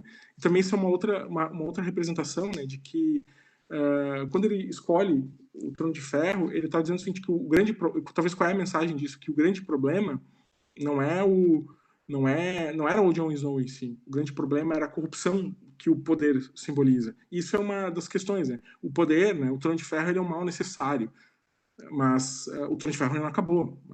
A ideia do Estado, ele não terminou no Game of Thrones, mas o que terminou é quando esse poder ele simboliza algo além do que a manutenção da ordem, né? Quando ele se radicaliza e ele se corrompe de alguma forma, porque ele foge da sua visão, por assim dizer, necessária e se torna um mal a ser combatido. Então, a destruição do Trono de Ferro no final é uma espécie de mensagem contra o radicalismo, contra a corrupção que decorre do poder. E essa corrupção não é a corrupção que eu estou dizendo porque a pessoa é corrupta, que ela rouba, não é isso. A corrupção é justamente você ir além da manutenção da ordem, achar que você pode construir um mundo a partir da sua própria vontade, como se o mundo ele fosse uma carta em branco do qual você pode escrever e desenhar o mundo que você deseja. Sempre que isso ocorre, o poder se corrompe, né? Então a corrupção aqui é justamente o desvirtuamento do poder político, do excesso do uso da autoridade para a instituição de um projeto, de uma interferência invasiva na vida das pessoas, né? Então eu acho o seguinte, que eu gostei bastante do final de Game of Thrones, porque eu consigo enxergar nesse final elementos que são importantes da tradição política inglesa. Luciano, então acho que era isso. Pode passar para o último.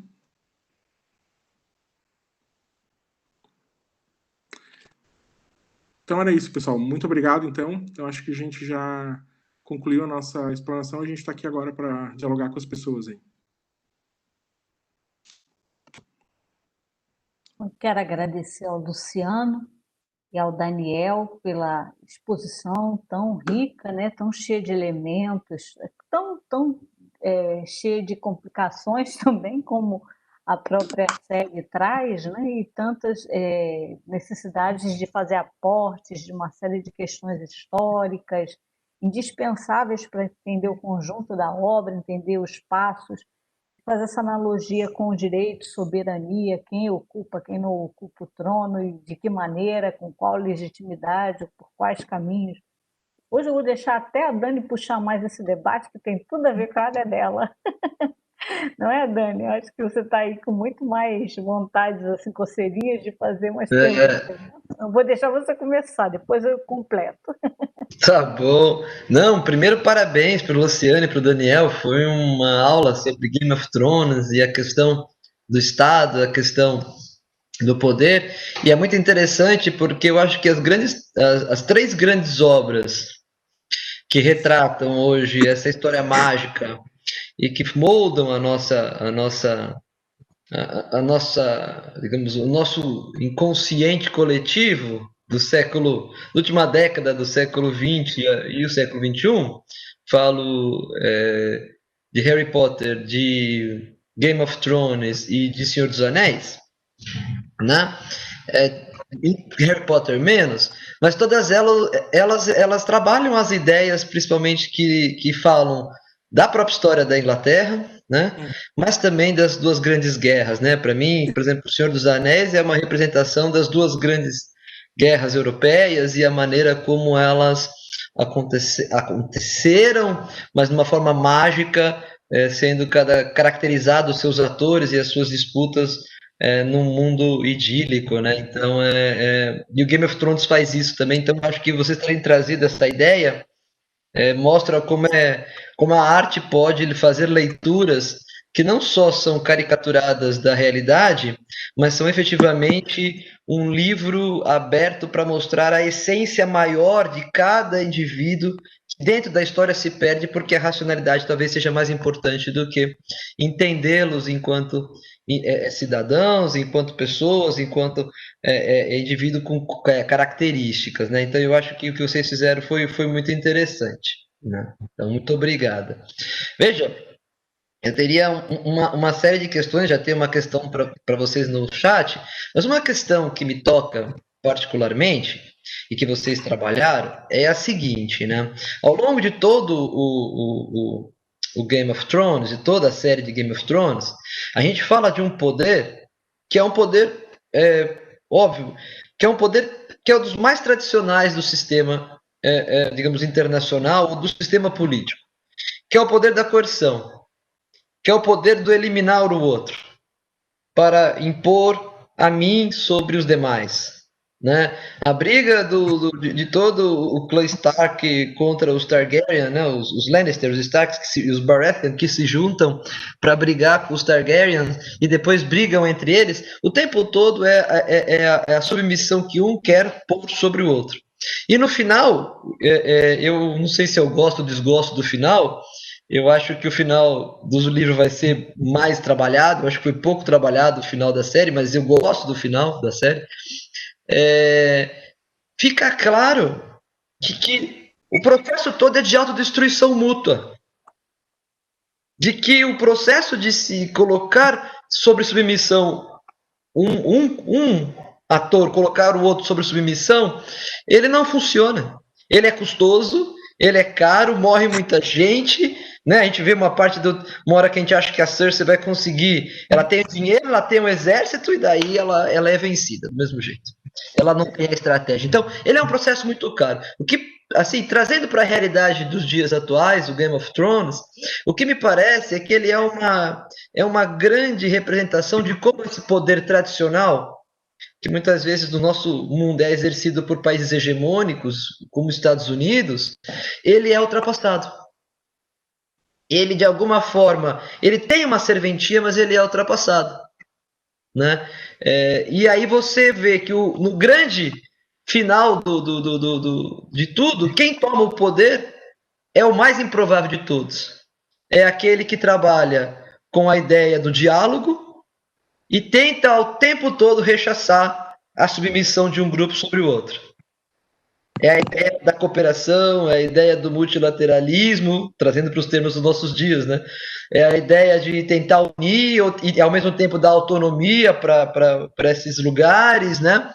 Então, a minha pergunta para vocês é essa, né? Se, na verdade, essa leitura que a gente faz atual, desse poder que foi exercido tanto no Game of Thrones e que é exercido tanto pelos estados ao longo do século XX e para trás também, e que agora tem uma retomada disso, principalmente com o governo Trump, por exemplo, se ele não é um poder ultrapassado, se ele não vai nos levar novamente para um cenário cíclico de mais conflito, de mais problemas e não de um processo de construção diferente do que seria a sociabilidade entre os atores e a utilização do poder e o processo do entendimento do que é soberania e tudo mais. Né? Nas relações internacionais, a gente tem uma dimensão que a gente divide esses teóricos, Lilian, entre realistas, que são típicos baseados em Thomas Hobbes, neorrealistas, institucionalistas liberais, que são mais baseados no pensamento de tudo que criou o multilateralismo, mas os expoentes são Keohane e Nye, e aí eles falam de soft power, hard power, né? Mas o quão esse poder que traz o Game of Thrones, ele te cativa, mas ele não serve para hoje um ator internacional conquistar um processo hegemônico. Né? Hoje de manhã eu dava aula para pós-graduação sobre China e Estados Unidos e o conflito entre eles. E esse era o grande mote. A China não tem pretensão de exercer o poder que exerce os Estados Unidos, que é o poder da coerção, que é o poder que todos exercem no Game of Thrones. Então a minha pergunta é essa: esse poder do Game of Thrones, travestido para os nossos dias atuais, é um poder ultrapassado? É um poder que até pode ter um resultado, mas o custo do seu resultado é tão grande que acaba alguém sendo morto, um trono sendo queimado, tanto sofrem por esse poder que o custo dele é muito maior do que o benefício que ele pode vir a trazer por ter algum ator a hegemonia de controlar o sistema. Né? Essa era a pergunta que eu gostaria de trazer para vocês. E eu acho que nós temos uma pergunta do chat, Lili, mas se você quiser fazer uma pergunta também, enquanto isso? Bom, eu particularmente gostei muito da analogia que vocês fizeram com a história da Inglaterra, com a tradição e com toda a linhagem, né, de pensamento dos clássicos, da leitura política, né, inglesa. E chama a minha atenção, né, como que esses temas, por mais antigos que sejam, também se fazem presentes nos dias de hoje, né? Como se faz esse desenho dessa soberania, como a Dani colocou aqui, com tantas outras características nos dias de hoje, mas que não enterra, né, que não consegue apagar esse fogo que aparece de vez em quando, esses dragões, aí, dessas criaturas fantasiosas, sei lá de que buraco que elas aparecem de vez em quando no cenário político e cospem fogo para todo lado, né? São destruições em massa que a gente vê nesses momentos aí na política internacional, né? E particularmente na brasileira, né? Nós estamos num momento que fogo é mesmo conosco, né? Fogo queimando o Brasil por todo lado. Então eu fico me perguntando assim, né? Dentro dessa característica, né, de discutir o direito pelo lado fantástico, pelo lado da literatura, da arte, do cinema, enfim, da série e tal, como é que vocês tiram essas lições, né, e transmitem isso para os alunos de uma maneira a que eles possam perceber a importância, a atualidade desses conceitos, a importância desse debate? Eu gostei dessa fala de vocês, aquele que vocês aprofundassem um pouquinho assim, nesse cenário do universo professor-aluno e essa transmissão desse conhecimento. Lilian, posso... Luciano, posso começar, Luciano? Beleza. Você está me ouvindo bem, Lilian, ou não? Sim, com certeza. Então, assim, eu vou deixar agora a pergunta da Dani, especialmente para o Luciano, né? E eu vou tentar te responder primeiro, tá? Então é o seguinte, eu acho que o mundo da arte é um mundo interessantíssimo, assim. Só que eu tenho algumas restrições com relação à forma como muitas vezes a gente pensa a arte, né? É o seguinte, fazer direito não é fazer literatura. Fazer direito não é fazer arte. Direito é uma atividade prática, entendeu? E a arte, ela transcende a prática. Ela não tem um mundo ordinário de vontade. A arte, ela é contemplativa na sua essência. Então, mas o que eu acho que a arte ela ajuda? A arte ela ajuda a categorizar, ou seja, a dar uma dimensão lúdica de compreender e sintetizar determinadas tendências. Então, eu acho que a arte ela é um instrumento que fazer direito, digo, não é fazer arte, mas a arte é um momento de contemplação de determinados aspectos e isso promove uma reflexão crítica na área do direito. Entendeu? Então, falando especialmente como juristas, né? De que modo eu coloco isso? Quando eu observo, por exemplo, a simbologia por trás do Trono de Ferro, né? Quando eu falo, por exemplo, a gente está ensinando teoria do Estado e fala para os alunos sobre a autoridade em Hobbes, né? E de que Hobbes não era o que estava por trás de Thomas Hobbes não é isso, não é esse senso comum que se coloca sobre ele. Eu acho que a arte ela ajuda a ilustrar essa questão. Eu acho que quando você cita a arte e você cita elementos que são muito conhecidos dos alunos, você consegue fazer com que eles prendam a atenção, eles conseguem visualizar aquilo que está por trás. Entendeu? Então, por exemplo, quando a gente fala, olha, a gente está falando de transição da Idade Média para a formação do Estado moderno. Isso não aconteceu de uma hora para outra. Vejam quanto tempo levou para o Westeros se tornar o poder que se tornou no final com o Stark no poder. Entendeu? Então, eu acho que esses símbolos eles nos ajudam a ilustrar determinadas atividades. Então, eles são uma espécie são metáforas, né? Elas simplesmente são contemplativas, mas profundamente carregadas de sentido. Então, eu acho que quando a gente usa a arte para ilustrar, a gente faz com que a gente crie um sentimento de imersão do aluno naquela teoria, naquela ideia. Por isso que eu acho a arte maravilhosa, porque ela ajuda as pessoas a imergirem os problemas, a emergir de uma forma lúdica e criativa. Né? A arte não substitui o direito. O direito não é fazer direito, não é fazer arte. Um juiz, quando está decidindo, não está fazendo literatura, ele está decidindo. É um ato de poder. mas a literatura ajuda a categorizar determinados aspectos, né?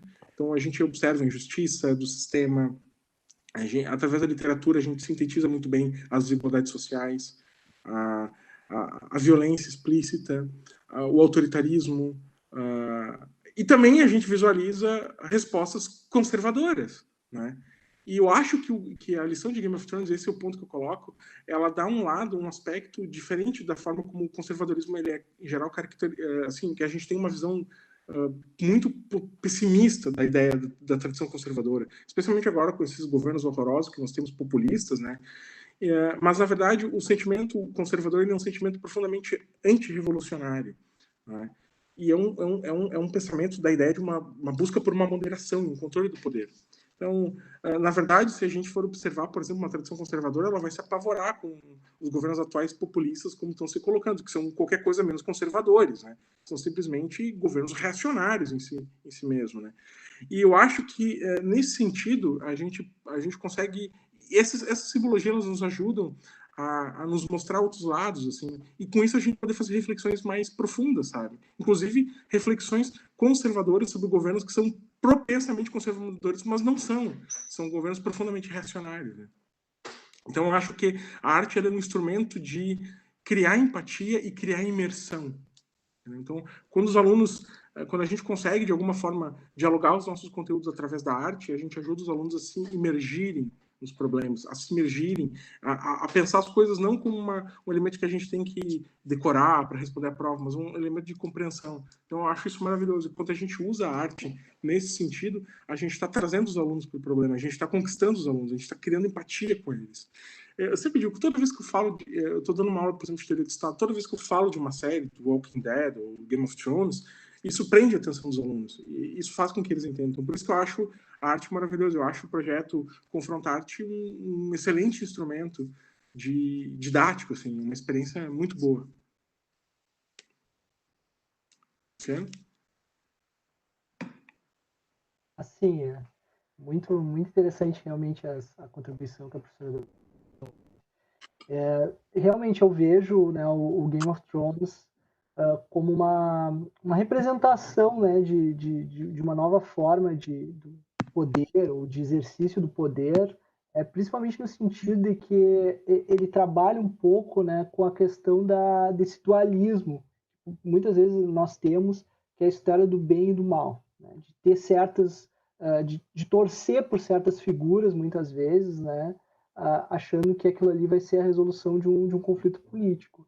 E a gente passa uma hora torcendo principalmente pelos Stark, depois passa torcendo para Daenerys, né, enquanto figura, né, enquanto, né, representação, e no final das contas, na realidade, o que é importante mesmo são as instituições, né, e não as personalidades, né? E eu acho que talvez esse seja o grande legado e talvez a grande diferença comparando a questão do Senhor dos Anéis, né? Que apesar de beber da fonte, acaba sendo diverso. É no sentido de que a gente acaba quase que, né, sendo traído com as nossas expectativas, né? Porque a gente acha que aquilo ali, bom, é uma briga do bem contra o mal, e daí ela vai vencer, né? Daenerys vai vencer e vai instaurar a paz, né, em Westeros. E na realidade a gente vê que não, né? Que o poder absoluto, né? E muitas vezes essa concepção, vamos dizer assim, essa formação dessa imagem, né, dessa figura muitas vezes mítica, né, acaba acontecendo que na realidade, né, são pessoas, né, e as pessoas obviamente são falíveis. E por mais que nós, vamos dizer assim, as instituições são constituídas por pessoas, né, a instituição, as instituições e vamos pegar um pouco da RI, então, vamos dizer assim, os arranjos colaborativos, né, até mesmo pegar um pouco do que fala, né, o Naif, o Reine, né, a questão dos arranjos até mesmo não necessariamente formais, né, enquanto instituição, vamos dizer assim, mas também aqueles acordos realizados de maneira informal, né, e outras formas de instituições acabam dando uma maior estabilidade, né, para as relações, muito mais do que simplesmente acabar, vamos dizer assim, apostando todas as fichas numa figura, né, numa pessoa ou num elemento ali que pretensamente parece dar estabilidade. Na verdade, não, né? Muito pelo contrário, né? E eu acho que talvez, né, que a gente acabou não trabalhando aqui também com mais profundidade, mas até mesmo a questão que a gente pode adentrar, a própria questão da democracia, né, o papel da democracia, né, no Game of Thrones.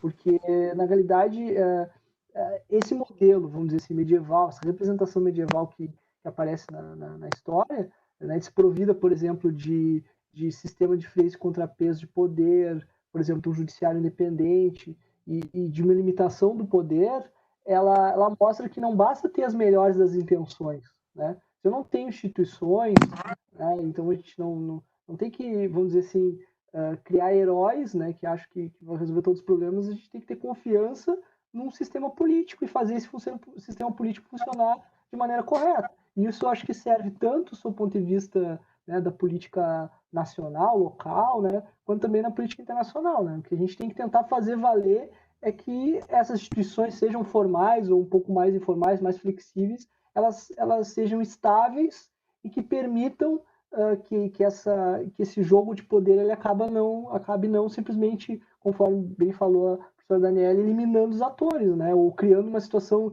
de tamanha, vamos dizer assim, instabilidade que não consiga descansar nunca, né? Não ter mais, não saber muito bem o que fazer, porque não sabe o que vai ser o futuro, o que vai ser o amanhã. Então essa é a visão que eu coloco aí do final da série, do polêmico final da série. Sim.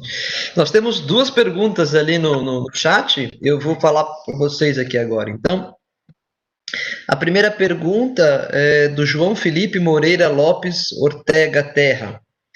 Ele pergunta para os dois: vocês concordariam que a proposta de democracia representativa do Sam, no último episódio, durante aquele conselho, foi anacrônica demais?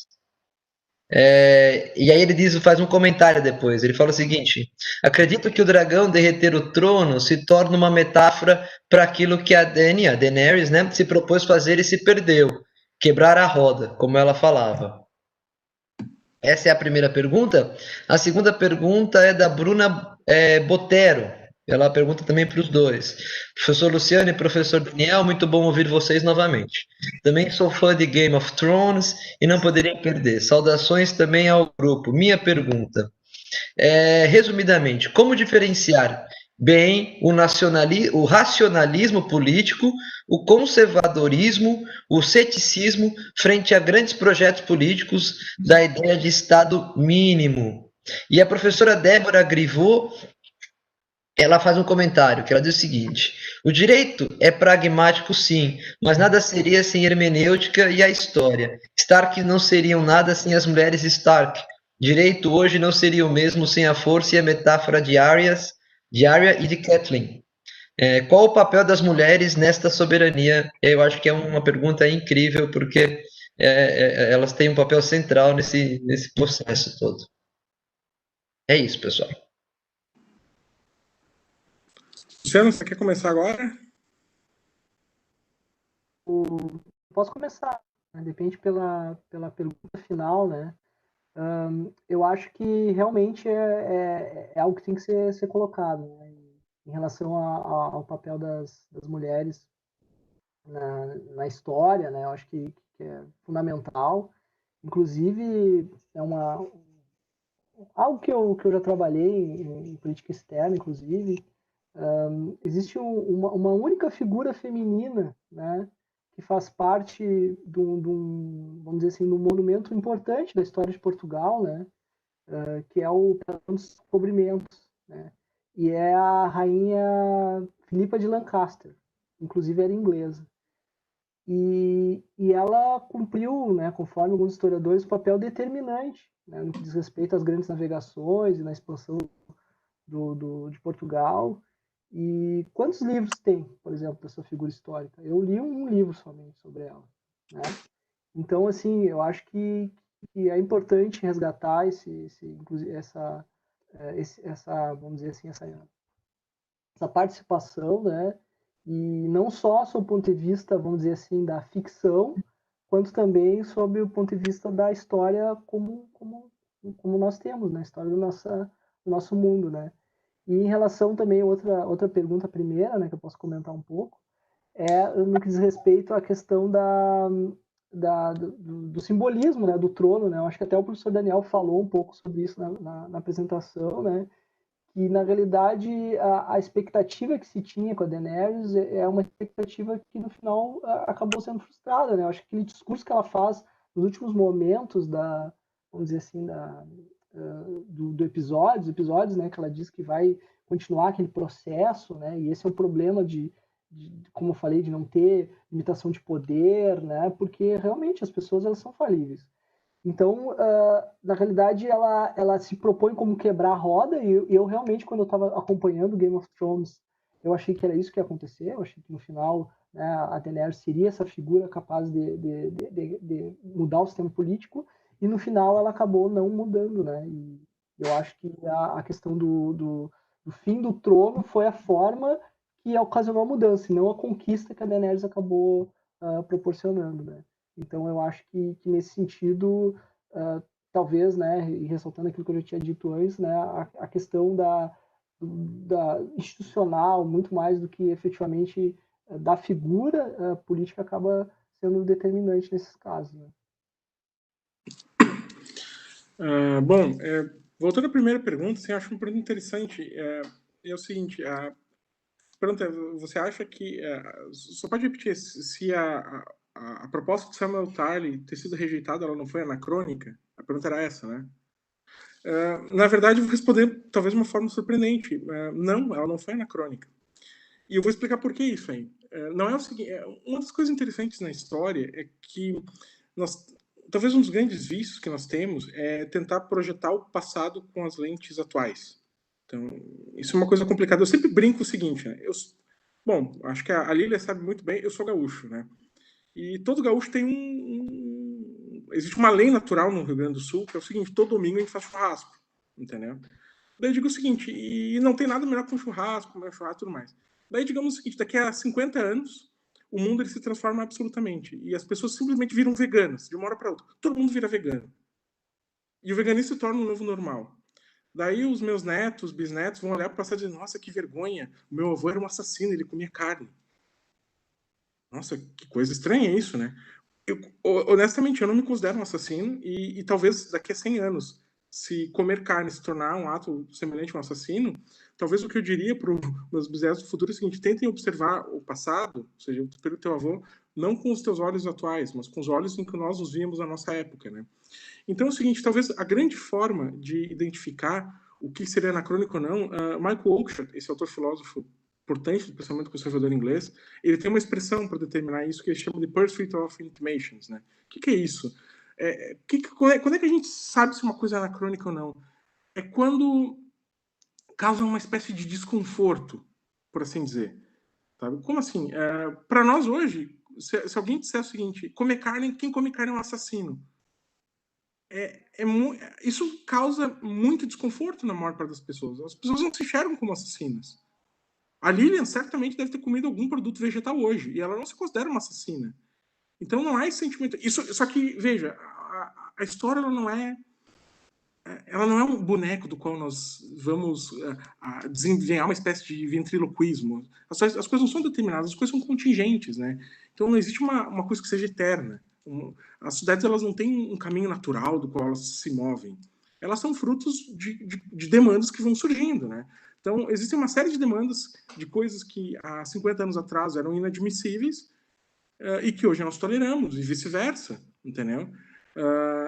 E é justamente isso. Quando as pessoas dão risada do Samuel Tarly, é porque elas não conseguem vislumbrar, naquele momento, que aquilo seja uma ideia interessante. É uma coisa tão bizarra naquela situação, de que para eles causa um desconforto, por isso que eles riem. Tipo, que coisa...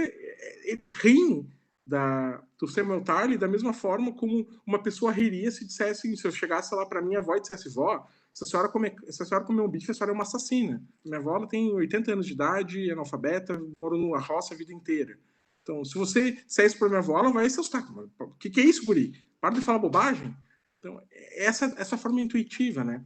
Então, e sem dúvida, naquele período medieval, não faria nenhum sentido, naquele momento, com aquele olhar, uma espécie de construção de cidadania, de direitos e deveres que nós temos hoje na modernidade. Então, isso seria inviável hoje. Era inviável naquele momento. porque era uma sociedade ainda com uma mentalidade medieval. E a mentalidade medieval, ela era corporativa. A sociedade, na verdade, ela não era vista de uma maneira individual, era vista como um organismo com diversas partes, cada um cumprindo o seu papel, como se a sociedade fosse um grande organismo. Então, as relações sociais eram relações de vassalagem. Então, não era uma sociedade individualizada. Então, não faria sentido, naquele momento, você propor um sistema universal equivalendo todos de votos. Isso não faria sentido naquele momento. Da mesma forma que não faz sentido hoje nós tentarmos, na nossa situação, a gente tentar repegar algum argumento do passado. Até pode existir discursos absurdos, e a gente está numa era de pós-verdade, na era do absurdo, então de vez em quando a gente ouve outras coisas. Mas se alguém honestamente propor assim, olha, eu acho que as mulheres não devem votar. Como é que nós vamos reagir a isso? Obviamente com não estou falando de xingamento, estou falando como é que nós nos sentimos quando a gente observa essa ideia. E não tem a menor dúvida, um sentimento comum de que essa é uma ideia absurda. Como é que nós vamos impedir mulher de votar? Então, isso é uma coisa que causa hoje sentimento de incompreensão, entendeu? Mas isso foi uma discussão relevante há 100 anos atrás. E ela não causava desconforto, o desconforto que ela causa hoje. Tá? Então, por isso que eu digo o seguinte, a história ela é contingente e talvez quando eu observo essa pergunta sobre se é anacrônica ou não, talvez a grande resposta para o anacronismo ou não é como que as pessoas reagiram. Elas reagiram com incredulidade, que coisa absurda. Então isso não era anacrônico. Isso era o reflexo das contingências daquele momento histórico, daquele período. Né? Então ela revela isso. Com relação à segunda pergunta, se o Luciano me permite também, a pergunta da Bruna, ela versa um pouco sobre racionalismo e razão. No fundo, acho que a pergunta é mais ou menos isso, né? Ainda nessa construção, e me referindo também a Michael Oakeshott, né? Existe uma diferença entre o que ele vai chamar de razão e racionalismo, por assim dizer. Qual é a diferença? Em linhas gerais, a gente tem duas grandes formas de aquisição de conhecimento. A gente tem um conhecimento técnico e um conhecimento prático, por assim dizer. Um conhecimento técnico. Vou dar um exemplo simples. Como é que você aprende a cozinhar? Eu aprendo a cozinhar. Eu cozinho dessa forma porque eu aprendi com a minha avó, ela tem aquele jeitinho, se você mexer de tal jeito. Aquela coisa que você não sabe um motivo, você simplesmente reproduz por afeição. Sabe? Aqueles conhecimentos tradicionais que nós acumulamos, e elas não têm do qual nós aprendemos, reproduzimos não como uma ideia racional, mas como uma ideia prática, que nós passamos por um sentimento de uma espécie de afeição, nós temos uma empatia, e aquilo, de alguma forma, nos prende, ou seja, todos esses conhecimentos práticos, como saber o ponto do arroz, como saber quando que vai ficar bom o equilíbrio do prato, isso não é uma coisa racional. Né? São coisas que você aprende na prática, com aqueles macetes, manhas, que você vai aprendendo de geração em geração. Aprendi com minha avó, com minha tia, com meu pai, com meu avô, etc. Então, isso é uma forma de aquisição do conhecimento. E a outra forma, que eu vou chamar de conhecimento técnico, que é aquilo que você aprende com uma espécie de manual, por assim dizer. O grande problema do racionalismo, segundo Oakeshott, é quando você transmite que o único conhecimento legítimo para ser tomado é o conhecimento técnico. Ou seja, você pode reduzir toda a complexidade da humanidade a uma questão meramente técnica. Ou seja, quando eu pego, por exemplo, um ultraliberal, por exemplo, que diz, não, eu sei como resolver os problemas do mundo. Os problemas do mundo é simplesmente uma questão de que, vamos deixar o livre mercado agir, vamos ignorar o resto e a gente tem resposta. Ou seja, basta acabar com o Estado que a sociedade vai emergir de uma maneira muito maravilhosa. Ou, como o antigo ministro da Educação dizia, basta a gente privatizar as universidades federais, que no dia seguinte todas as universidades caça-níquel vão virar Harvard. Então, esse tipo de ideia é absurda, entendeu? E esse é um dos problemas do racionalismo, é quando você subverte, você torna a técnica a única forma de conhecimento legítimo. Então, você consegue obter todo tipo de resposta com base nessa soberania da técnica. Né? Já, isso, na verdade, o ceticismo ele não é irracional. Aí que está a questão. Ele simplesmente diz que o conhecimento da humanidade ele não é um conhecimento exclusivamente técnico. O que a crítica do racionalismo é que não é que ele é irracional, é porque ele concentra todo o conhecimento apenas numa questão técnica e esquece os elementos práticos, esquecem a importância das tradições, esquecem a importância dos valores de comunidade, que não são herdados de uma maneira racional. O modus vivendi de muitas comunidades não é fruto de uma escolha racional, é fruto de um passado histórico, de tradições que se repetem, e que não são constantes as tradições. As tradições também mudam. Então, existem práticas de tradições que mudam, que mudam, elas são mutáveis, elas são contingentes, só que o que você não muda é a tradição inteira de uma hora para outra. Então, e é isso que o ceticismo, e que de alguma forma o conservadorismo ele acaba sendo cético nesse aspecto, é que ele rejeita a ideologia racionalista que considera que a técnica é o único conhecimento válido, né? Por isso que a gente observa o seguinte, que do ponto de vista do racionalista, né, tudo se resolve um problema fácil. As respostas são muito simples. Como é que a gente resolve os problemas do mundo? De uma maneira simples. Basta a gente fazer isso e vai dar certo. E se não der certo, nós não agimos direito. Então, esse é o problema. E também a grande questão do racionalismo é que todos os seus adversários eles são tomados como irracionais, né? Então, por exemplo, para um ultraliberal, toda pessoa que defende o Estado, ele é o quê? Ele é um comunista, ele enfim, é uma pessoa ruim e tudo mais. E o contrário também ocorre, ou seja, para um comunista é incompatível a existência, por exemplo, de uma social-democracia e vice-versa. Então, o grande problema está nesse ponto do racionalismo, está justamente de você entender que a sociedade inteira ela não é simples e ela não pode ser respondida através de uma única visão de mundo. A sociedade ela é complexa demais e nós não podemos esquecer, segundo essa visão conservadora, da importância da tradição e da importância de compreender as contingências de cada sociedade. E compreender as contingências de cada sociedade é tentar entendê-las pelo seu próprio olhar.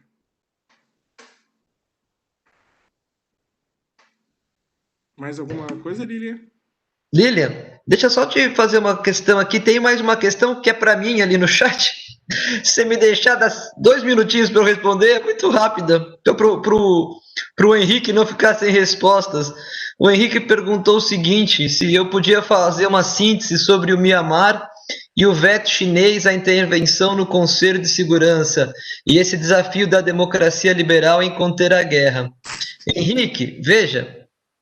As grandes democracias, que se intitulam grandes democracias liberais nesse momento no mundo, eles utilizam a guerra para supostamente fazer a paz, né? Então a democracia liberal ela tem uma retórica de ser o modelo ideal para fazer a paz, mas ela é cheia de falhas. A democracia é construída no dia a dia. Mas, na questão do Mianmar, não teve absolutamente nada. A democracia liberal não foi o problema pelo veto da China.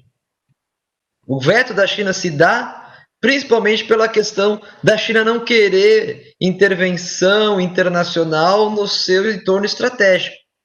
Mianmar tem fronteira direta com a China e está no centro nevrálgico de todo o seu processo da nova Rota da Seda, né? do Belt and Road que eles estão traçando começa ali no Mar do Sul da China e passa ali pelo mar que banha toda a Índia e também, no caso, o Mianmar, né? Então, o veto chinês, ele não é um veto ao processo democrático liberal e à construção de uma proposta alternativa para o conflito do Mianmar. Ele é um veto para que a comunidade internacional não esteja afincada com todos os seus pés dentro do espaço estratégico chinês. E a vontade de colocar intervenção no Mianmar tem a mesma vontade, não é também de propor a paz para o Mianmar, mas de colocar os pés no entorno estratégico da China e evitar que a China tenha uma capacidade de intervenção militar e de controle regional muito grande. Era o que se fazia ao colocar mísseis na Turquia, por exemplo, né? Dizendo que claramente para aquele muro, né? Para aquela barreira de ferro da União Europeia, da Rússia, né? Da União Soviética, perdão, de que aqui era o limite, né? Se não tivesse aquele limite, a influência era outra, a gente não sabe o que aconteceria, né? Então é muito nesse sentido. Mas acho que tem que ficar claro que as intervenções e o modelo da democracia liberal a gente não sabe efetivamente se ele é o modelo ideal para construir a paz, porque ele é falho, e nós estamos vendo as democracias falhar, elas estão morrendo pelo seu próprio processo democrático. Nós estamos escolhendo Trump, nós estamos escolhendo Bolsonaro, nós estamos escolhendo aqueles que não gostam da democracia para nos governar na democracia. Né? Então, eu não sei se o que mata a democracia é o modelo alternativo de um Estado centralizado chinês ou se é a nossa própria inépcia em saber o que é o processo democrático e como a gente tem que respeitá-lo para ele ser cultivado diariamente e sobreviver e nos trazer os frutos que a gente espera. Era isso, professora Lília. Desculpa só para não deixar o Henrique sem resposta. Olha, eu quero agradecer ao Daniel e ao Luciano que fizeram essa exposição belíssima. É uma série longa, então, quer dizer, tirar até o espaço dela de discussão é algo que leva um bom tempo de seleção, né, do referencial que vai ser usado e tudo mais, mas foi riquíssimo, com certeza trouxe muitas considerações que valem a pena a gente ficar aqui com registro. Eu vou só tocar aqui para a gente fechar. Eu gosto muito daquela cena no final, quando o Jon Snow sai com o povo para aquele exílio, né? Para aquele espaço onde ele é meio banido daquele grupo. E eu fico sempre com aquela imagem, né? Um povo que não governa e nem se deixa governar. Exato. Não governa aquele grupo, mas também não me deixa governar por nenhum deles. E parte, né, para um outro horizonte. Então, eu quero muito agradecer vocês dois, a Dani, sempre companheira, firme e forte. Aí, Dani, você quer falar do próximo encontro do Confrontarte e deixar aqui já o convite para a próxima reunião? Sim, o nosso próximo encontro é daqui 2 semanas, né, professora Lilian? A gente sempre agora está fazendo esses encontros mais espaçados. O nosso próximo encontro vai ser com a professora Regina Stella e com a sua colega, que possuem um podcast que falou dos cuidados durante a pandemia. E como é que o direito ao cuidado é importante, como cuidar é um ato, na verdade, de ação de cidadania, né? Então a gente pede para que vocês. Eu agora me fugiu aqui o nome do podcast, estava tentando lembrar aqui, que era.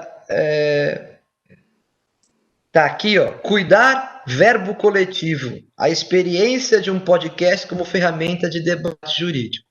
A ideia é como o cuidado macro e o cuidado micro, eles são a questão coletiva na sociedade que eles precisam ser feitos. E elas construíram esse podcast no Spotify a partir das demandas da pandemia. Então, fiquem com a gente. A data do evento delas é dia 7/10, já está lá programado no nosso canal do YouTube. É só marcar o sininho ali que receberão o aviso. É isso, professora Lilian. Tchau. Então, agradeço a todas e a todos que nos acompanharam nessa tarde e noite de hoje. E fica aqui o nosso convite para a próxima intervenção aí do Confrontarte. Um abraço. Obrigada, Daniel. Obrigado, Luciano. Obrigada, Dani. Tchau, tchau, gente.